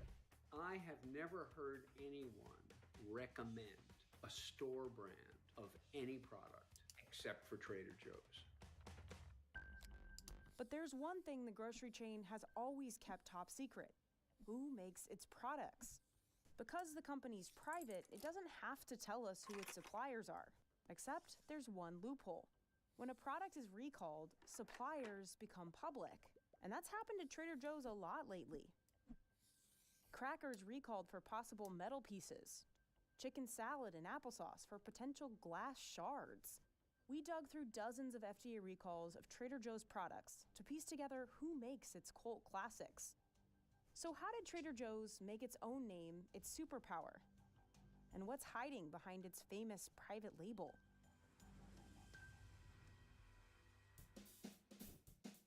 The brain behind the Trader Joe's store brand was Joe Kalum. This is exactly the type of person who can make groceries a boring subject come alive. When Joe was growing up in the 1930s, the modern American supermarket, with everything sold in one place, was just starting to take shape. People are like, holy cow, all this food, this is amazing. They're running up and down the aisles, excited. They're like, housewives are fainting. But Ben Lohr, author of The Secret Life of Groceries, says for the next 20-30 years, grocery chains began resting on their laurels, not changing much at all. Everyone was kind of basing their decision-making on what other people were doing or what had worked in the past. People were very conformist. Joe shook things up. After serving in the Air Force and earning an MBA from Stanford, he ran a chain of California convenience stores called Pronto Markets. While other grocery stores could rely on heavy foot traffic and huge sales to keep prices low, Trader Joe's was stuck with these tiny stores. But when 7-Eleven's parent company bought its main dairy supplier, he knew he had to adapt. I think he felt like he was going to go extinct with the pressure of 7-Eleven coming. So in 1967, Joe reinvented his convenience stores into a tiki-themed grocery store. He named it Trader Joe's, after, well, himself, and a chain of cocktail bars that he loved called Trader Vic's. Managers were called captains, staff wore floral shirts, and the store was covered in ship-themed decor. And Joe did everything he could to keep things cheap. He sourced decorations from marinas and cut out old-timey images, free under public domain, for his labels and newsletter. You have Joe out there as this maverick, and you have the rest of the industry kind of moving as this dinosaur. The new concept took off in California, thanks to 5 big bets Joe made. The first bet being high-value products. Since he was limited on space, Joe decided to skip bulky, low-value products like paper towels, and he went all in on high-value ones that didn't take up much room. Think wine, cheese, nuts, vitamins, and supplements. He loved vinyl records, film stock development. He loved the Legs Eggs, which was women's hosiery because you could put it on a rack that took up like 2 by 2 feet of floor space. Joe's second bet was creating his own store brand, also known as a private label. He couldn't match other stores' prices on big-name brands such as Kellogg's, since they bought in much larger quantities. So he found suppliers to make products under his own label. When you are private labeling something, you can negotiate with manufacturers on your terms rather than their terms. You're no longer a price taker, you're a price maker. Which meant Joe could often sell his products for cheaper than name brands. But in the 1960s, this was a huge risk. Store brands sort of had a stigma. If you were poor, if you couldn't afford anything better, that's when you bought the store brand. And so there was this idea that store brands were less than the actual name brands in terms of quality. So Joe set out to address quality, often reinventing supply chains, including Brie cheese.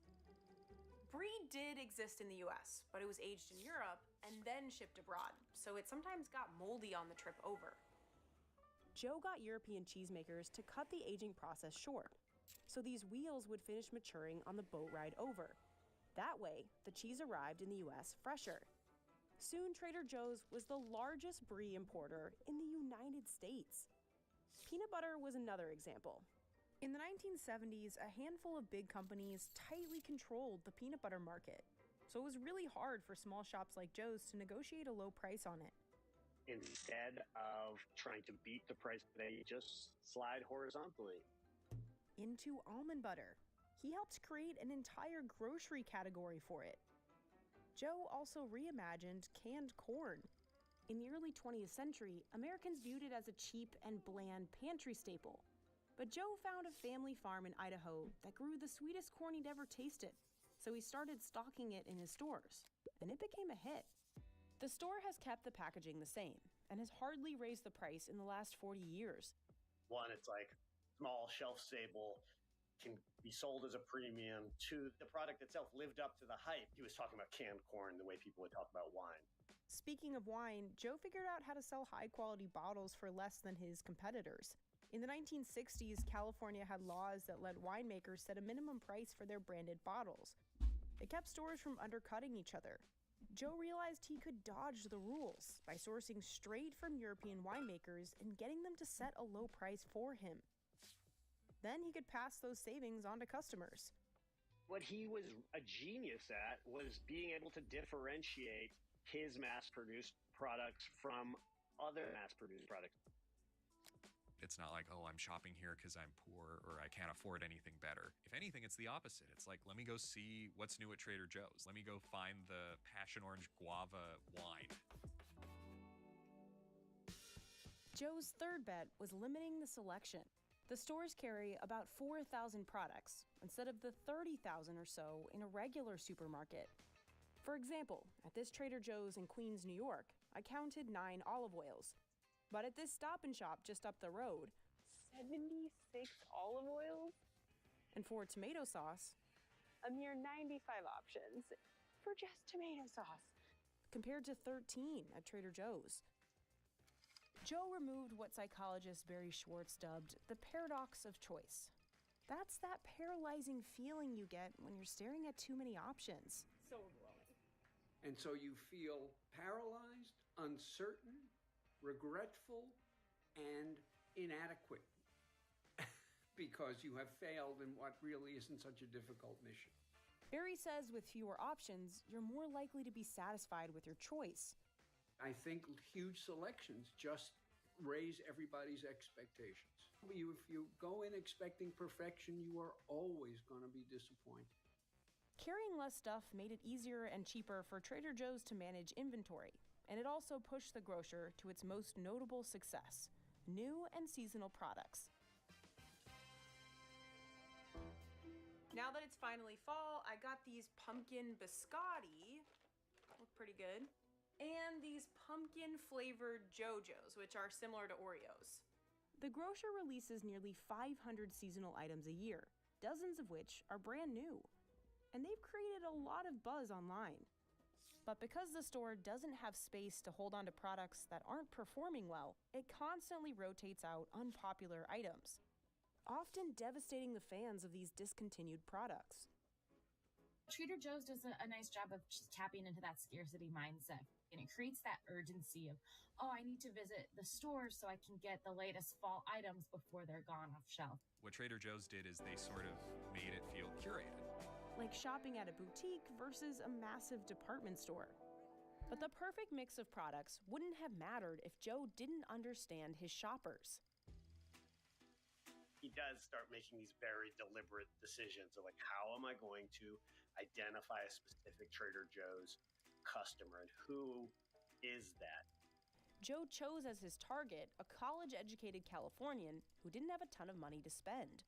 The tagline it now is underpaid, overeducated, Volvo driving professor. Think about teachers, think about artists, musicians. He noticed Americans were becoming more educated. GI Bills subsidized university education for veterans returning from war in Korea and Vietnam. He believed people wanted to kind of flex their growing intelligence in the grocery aisle. Joe's final bet?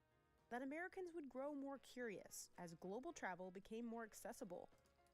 Before 1950, around 80,000 a year traveled to Europe by air.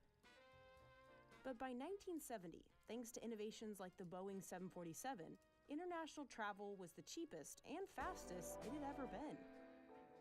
Joe believed that would make customers open to trying new flavors. And he was right.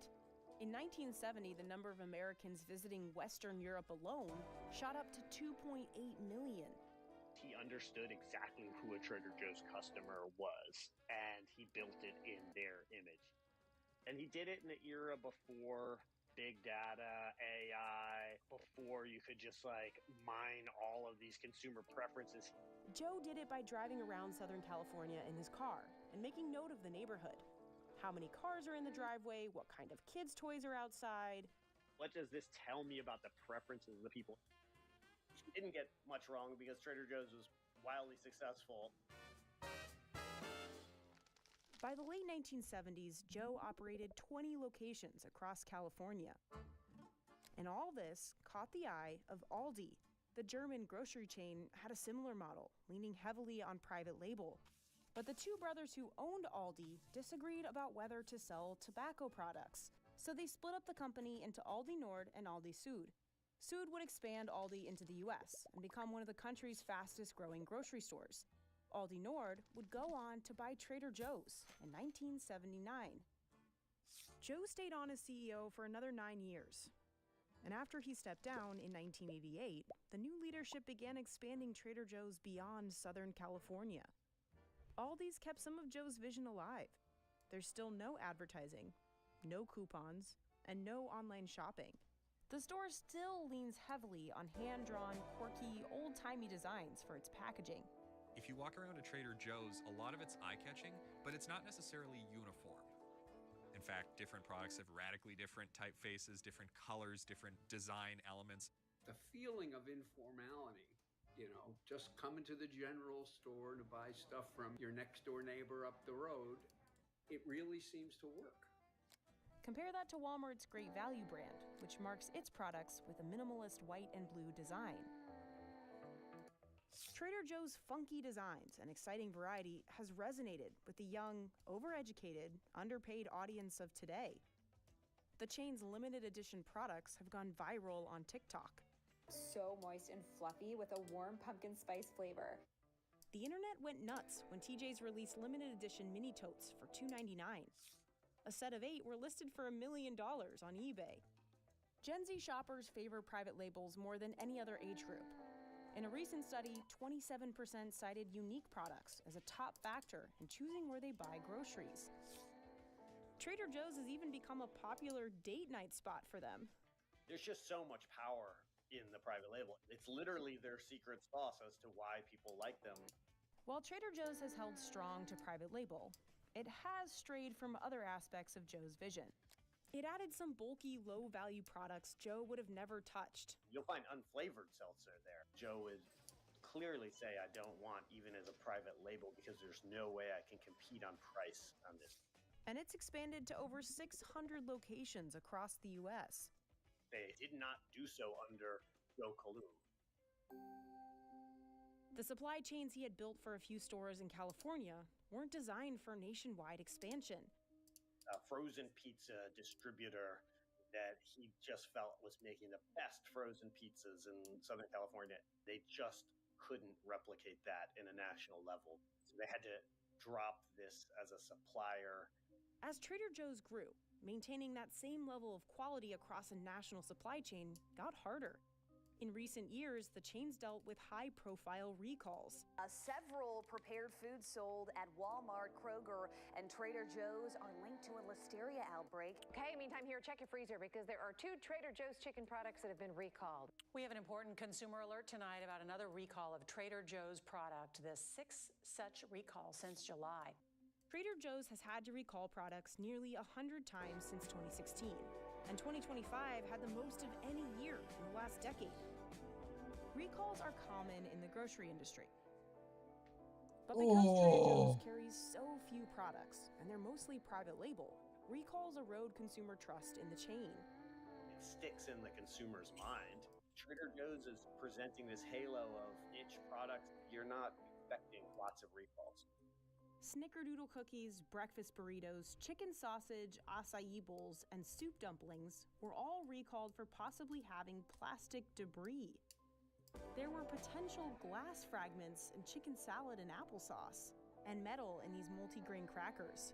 There have been so many of these incidents that industry insiders nicknamed the chain Recall Joe. But who exactly is making its food? Since the company is privately held, its suppliers are kept secret. But when there's a recall, the FDA has to list the product in question, where it was sold, and who made it. Rocks were found in Trader Joe's lentil onion pilaf, and the manufacturer was Mama Vicky's. Some manufacturers are big companies that supply lots of other grocers. A 2008 smoothie recall linked Trader Joe's to Naked Juice, a brand owned by PepsiCo. A 2015 recall revealed Tribe, which supplies major grocers like Walmart, made Trader Joe's hummus. In 2016, a salmonella recall uncovered the maker of Wonderful Pistachios, also supplied Trader Joe's private label. That same year, a Trader Joe's organic sweet corn recall revealed ConAgra as a supplier, the company behind major brands like Hunt's and Marie Callender's. But some of its suppliers are little-known companies, like Treehouse Foods, that also make products for other big chains. Their whole business is to produce store brands. Treehouse Foods made these waffles, recalled from Trader Joe's in 2014 for possible listeria contamination. Those same ones were also pulled from Target, Kroger, Publix, Walmart, and Stop & Shop shelves. In 2019, we can see Fuji Food made sushi rolls for Trader Joe's. Those same rolls recalled from TJ's for listeria were also sold in 7-Eleven, Walgreens, and Food Lion. In a comment to Business Insider, Trader Joe's said, "We voluntarily take action quickly, aggressively investigating potential problems and removing the product from sale. Should a recall become necessary, we waste no time. Our recall-related communications go well beyond regulatory requirements." But some of its suppliers are still a mystery, which has sparked a social media guessing game.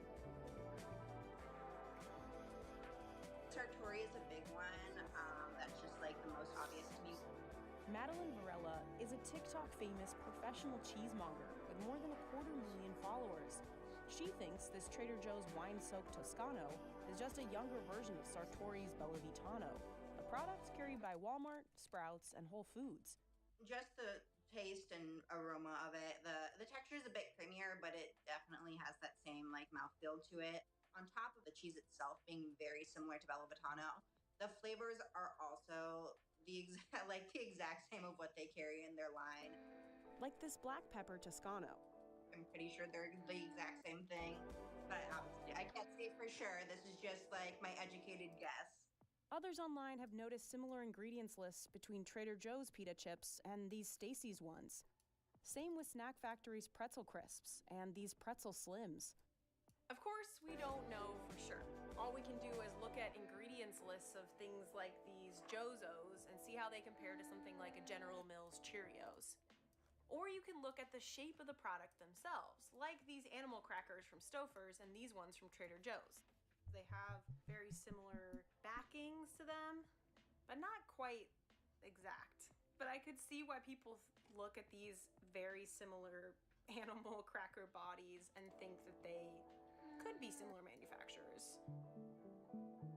But despite having products that are eerily similar to big brands, Trader Joe's can't seem to shake its struggles with quality.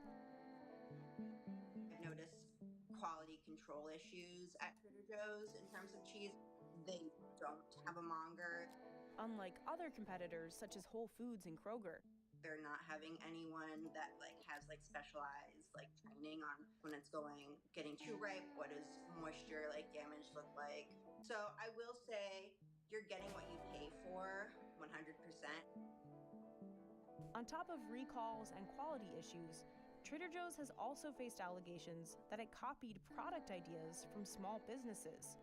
Chitra Agarwal, founder of Brooklyn Deli, went viral when she revealed the similarities between a new Trader Joe's sauce and her achar, a staple pickled condiment in India. A lot of the recipes that we put out at Brooklyn Deli are all inspired by family recipes. I learned how to pickle from my aunts, my mom, my grandmothers. She launched Brooklyn Deli in 2014, bottling her family's achar recipe from her home kitchen. I was actually hand-making our products for the first 5 years, and achar is a pretty laborious condiment to make. I remember I was so pregnant. We decided that maybe we should use a co-packer. Her pickle was a hit. She was already selling in Whole Foods and Blue Apron when Trader Joe's came knocking in 2021.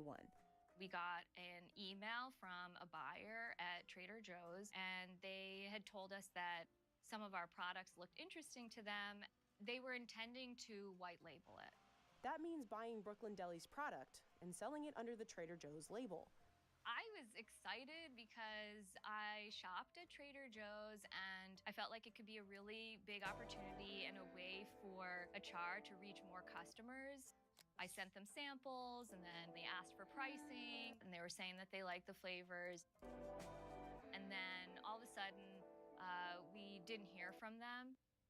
I just followed up and they were like, we're launching another Indian sauce. I didn't think much of it. I ended up getting a DM from a customer that basically was just like, have you seen this? In summer 2021, Trader Joe's released an achar of its own, and it had the same name as Chitra's. If you go to an Indian store, you'll find that it's usually called Indian pickle. We decided that we wanted to launch with the Hindi name achar because we thought that too many people would think that it's like a dill pickle. But she chose to brand hers in a unique way by spelling achar with 2 A's to better reflect its pronunciation. What struck us was that the spelling of achar was with 2 A's, which was what we have on our jar, and we are the most widely distributed achar in Western markets with achar spelled with 2 A's. The roasted garlic flavor of Trader Joe's was just like hers too. Chitra says she created that flavor. Traditionally, garlic achar is pickled raw, so it's crunchy. So I grew up in Jersey, so I grew up eating a lot of Italian food, and roasted garlic is just something that I just, I love. And I thought that maybe that would be a cool way to incorporate something from just my own upbringing, but also combining it with these Indian cooking techniques I was learning from my family. The Trader Joe's version, you could see that it had roasted garlic in it. So there was definitely similarities in that way. But recipes generally aren't protected by copyright in the US, so it leaves small businesses with few options when products with similar ingredients hit shelves. The other thing that struck us was just the size and shape of the jar, which looked pretty similar to our simmer sauce jar. If we're talking to them about our tikka masala, whatever, a lot of other brands make tikka masala, so it's not such a big deal, but the fact that it was achar is that we put all of this sweat equity into just educating more and more people. It made me feel pretty depressed for people to then kind of try this inferior version and then maybe not like it and be like, oh, I hate achar. That would be the worst thing. So Chitra took to social media. We wanted to make clear so that there wasn't any consumer confusion that we did not make the achar that was on Trader Joe's shelves. What did you think when you saw that post go viral, strike a chord with people? I actually, I got scared.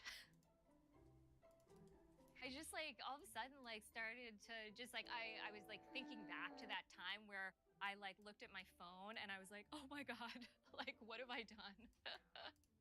We're a small brand and we don't have a lot of resources. Trader Joe's never messaged us back.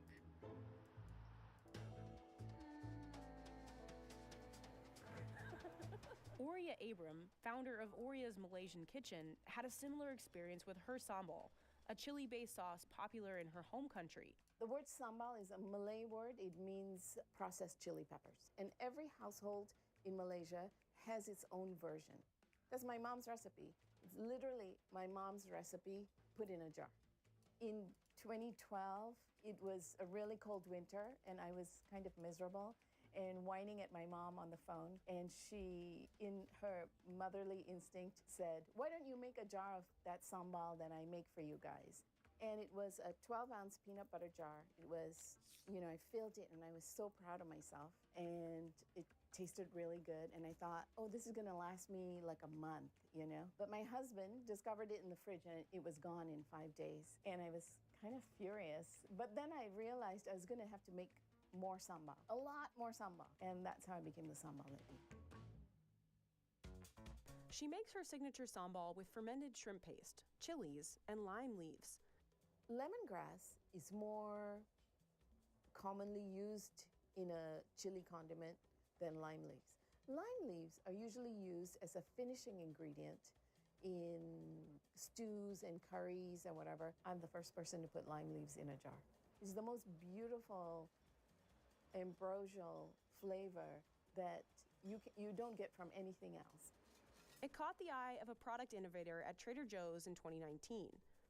And basically the email was, hi, I'd like to talk about your product. Would you be interested in white labeling for Trader Joe's? So it was very exciting to get that email. You know what she said to me on the phone? We order it by the container. So you're a small business owner and you hear those words, oh my God, by the container, that's thousands of jars of product. Trader Joe's then introduced her to a co-packer in California they wanted her to use. So then he said, we will be the point of contact for Trader Joe's. And so I said, oh, so I'll have no contact with them. He goes, yeah, you won't have any contact with them. The co-packer offered her a 15% finder's fee, not a cut of Trader Joe's future sales. It's not a finder situation, if you ask me. I didn't find the recipe and give it to you. It's something that I created. Aurea got a team of lawyers to draft up a co-packer agreement. I sent it to him, and I never heard back from him again. And March of 2021, they released their Thai-style green chili sauce. Trader Joe's sold its sauce for $2.99, less than half the price of Aurea's jar at wholesale. I think that if they had released this and called it Malaysian, it would have been too on the nose, right? Thailand and Malaysia, we share a border. Our cuisine is quite similar. In that Trader Joe's product, lime leaves were listed as an ingredient. Nobody else calls it lime leaves. I call it lime leaf. The product in the jar, the color of it looks exactly like mine. The jar is basically a squat version of this jar. I shared it on my Instagram. All my customers were like up in arms, like, ah. She got a flood of sales. I don't know, it's the Trader Joe's bump. I think people in general love sort of rooting for the small business. I'm making things that my mom made for us in her kitchen in Malaysia 40 years ago and putting it in a jar. So then anyway, fast forward to 2022, they're in my inbox again. She's like, hey, we're interested in your lime leaf sambal. Would like to talk to you about white labeling it. Having been emboldened by that, I emailed her and I said, hey, perhaps now is a good time for you to put our brand on your shelves and show that Trader Joe's supports small businesses. And she wrote back to me and she said, I am only authorized to discuss white labeling. And that was it. That was it. And I'm glad it's over. The biggest thing about it that upset me was that it was my idea. They basically took my idea. Both Trader Joe's achar and its Thai-style chili sauce are no longer on shelves. I think people might want to look at it as like racism or colonialism or something, but I think it's because what we have is unique and interesting and exotic and fun and fresh and full of flavors that people have never tasted before. That's why they're coming for us. In response to our request for comment, Trader Joe's said it doesn't buy recipes or product concepts, and it realizes its decisions not to pursue certain projects can be disappointing. I think there is a level of innocence in a lot of small entrepreneurs entering this space because they don't recognize how predatory the business can be and how few protections there are for a good idea. Trader Joe's has also put its own spin on big-name snacks like Takis, Oreos, Pringles, and Cheerios. In October 2025, Smucker's sued Trader Joe's for its copycat Uncrustables product. Trader Joe's has also put its own spin on big-name snacks like Takis, Oreos, Pringles, and Cheerios. In October 2025, Smucker's sued Trader Joe's for its copycat Uncrustables product. Despite the similarities to name brands, Trader Joe's products can appear healthier thanks to their whimsical labels and limited selection. Supposedly it's more natural, it doesn't have all these additives, and it does look like that from the outset.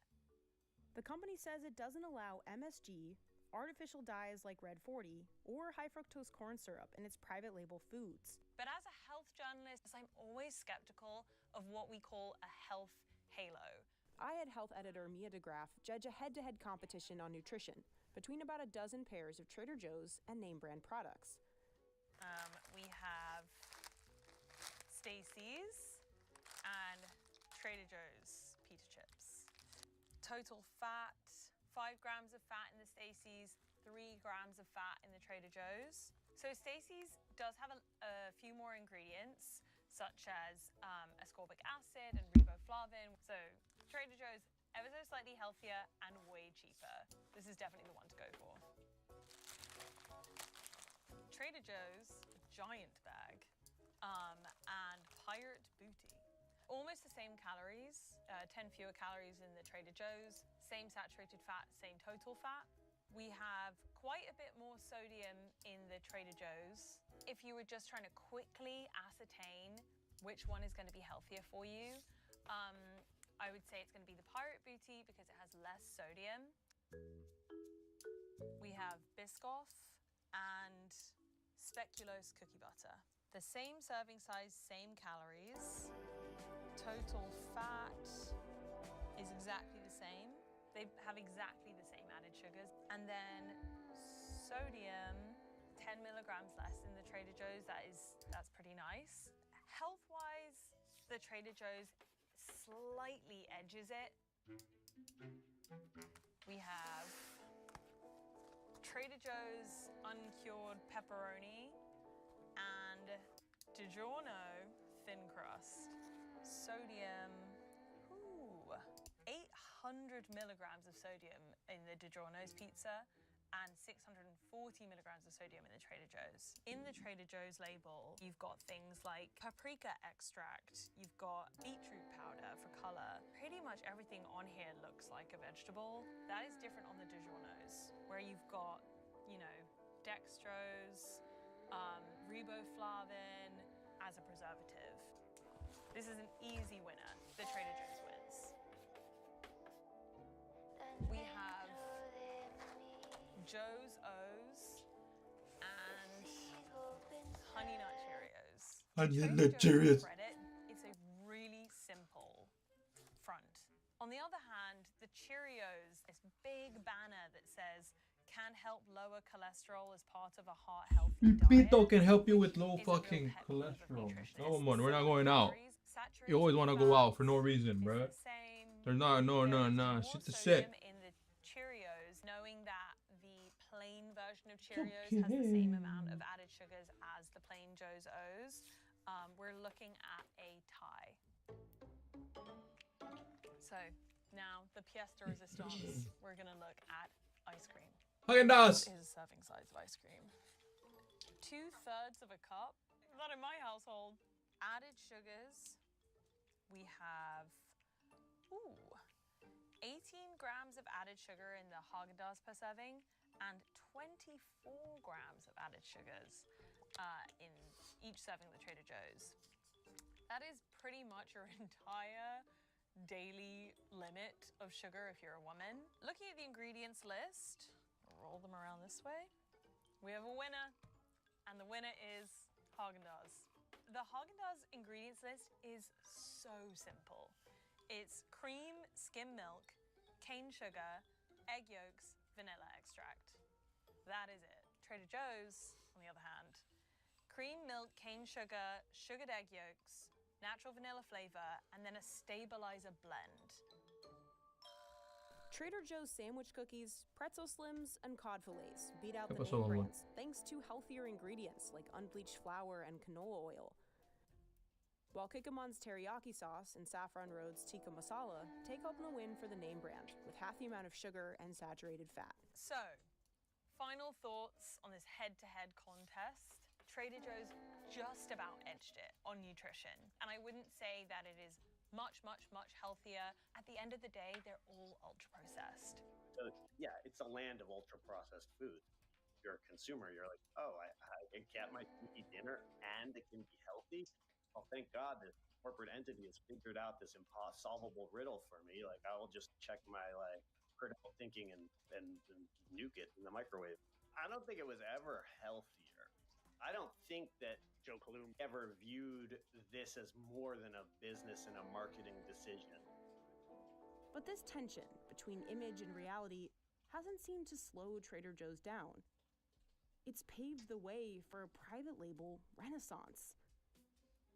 They were the first movers in this direction, but everyone is moved towards private label. It's everything for Trader Joe's. It is a way of differentiating who they are. So there's never going to be a world where they move away from that.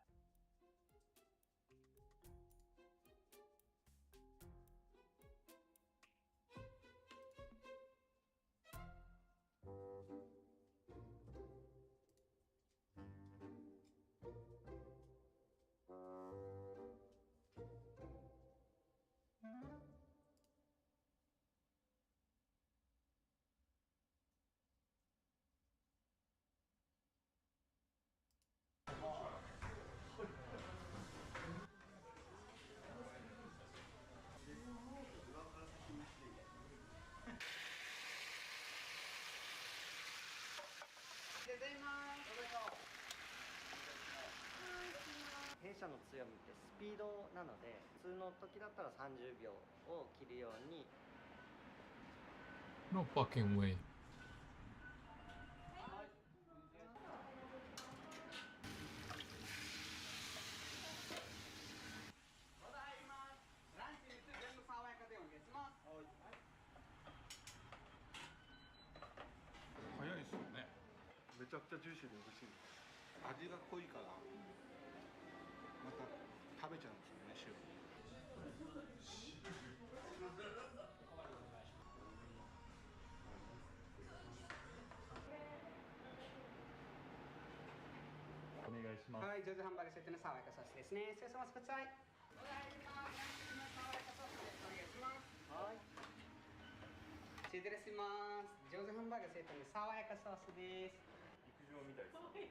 Why they blur the fucking timer?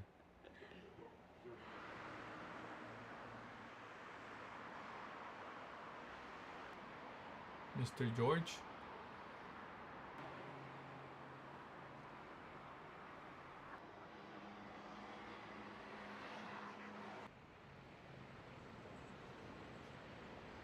Fukuoka. Fukuoka.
年とか38になります。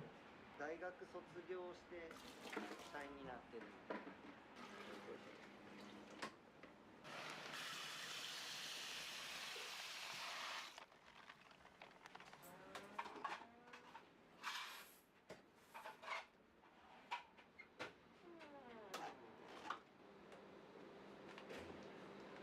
他の店舗に行くこともありますけども、基本的に空港店です。毎日久留米から出勤ですね。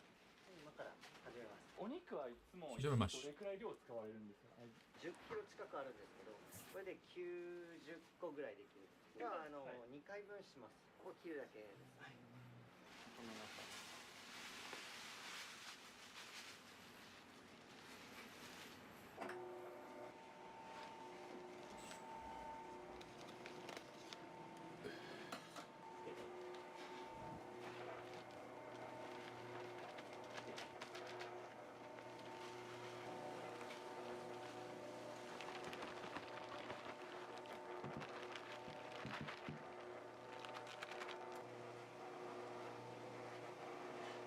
新玉の時に1年分作り置きしてるんです。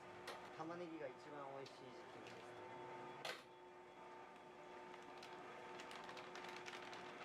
佐賀県産ですね。白石産っていうのを主に使ってます。基本的には早生玉ねぎを使ってます。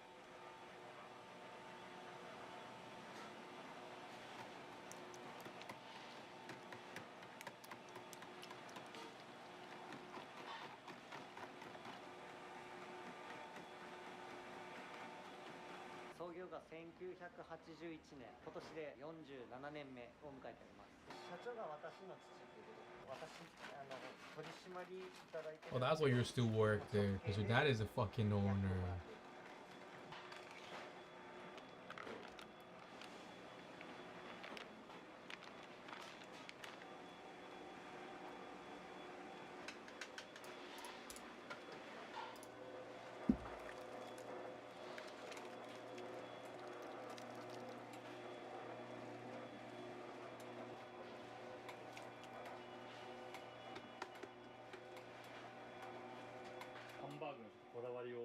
材料は玉ねぎ、ステとかを自社で作ってるっていうのが一つと、水分量が少し多いハンバーグになるので、焼き上がりがふわっとした柔らかいお箸でも切れて食べれるハンバーグに仕上がる弊社の売りとなっています。肌綺麗ですよね。あ、本当ですか。ありがとうございます。毎日油浴びてるからでしょうね。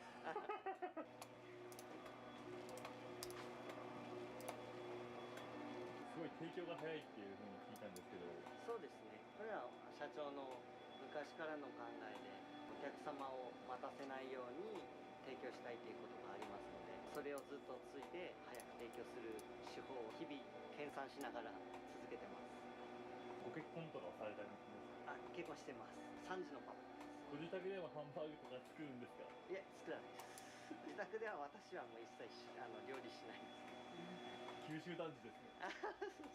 亭主関白に近いかもしれないです。地元ではやっぱりある程度名は知れてるので、変なことができない。変なことができない。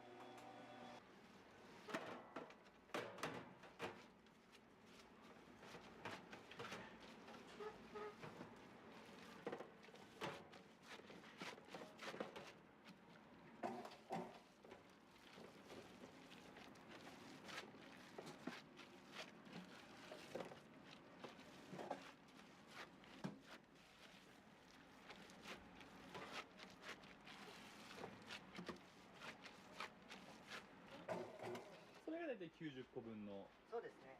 90個分ぐらいの量になってます。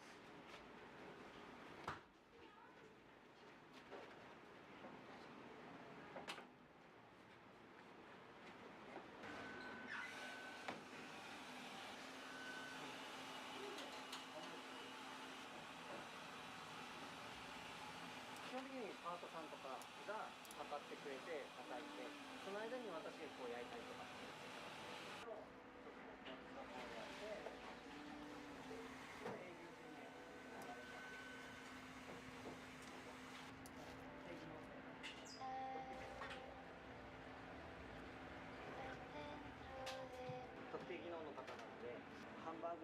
2段目っていうんですけど、焼き色をつける作業ですね。これも教えてる段階。これができれば逆に店舗も任せられるぐらいのレベルになってくる。 Oh shit, move out, yeah. Get off. トレーニングしていきます。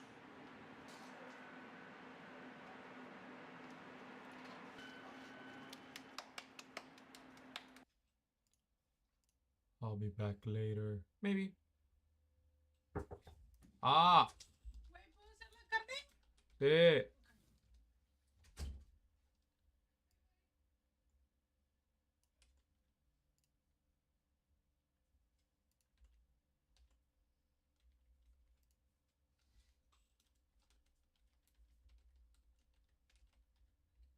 Ya regreso. Creo. Ah, no sé. Ah, no.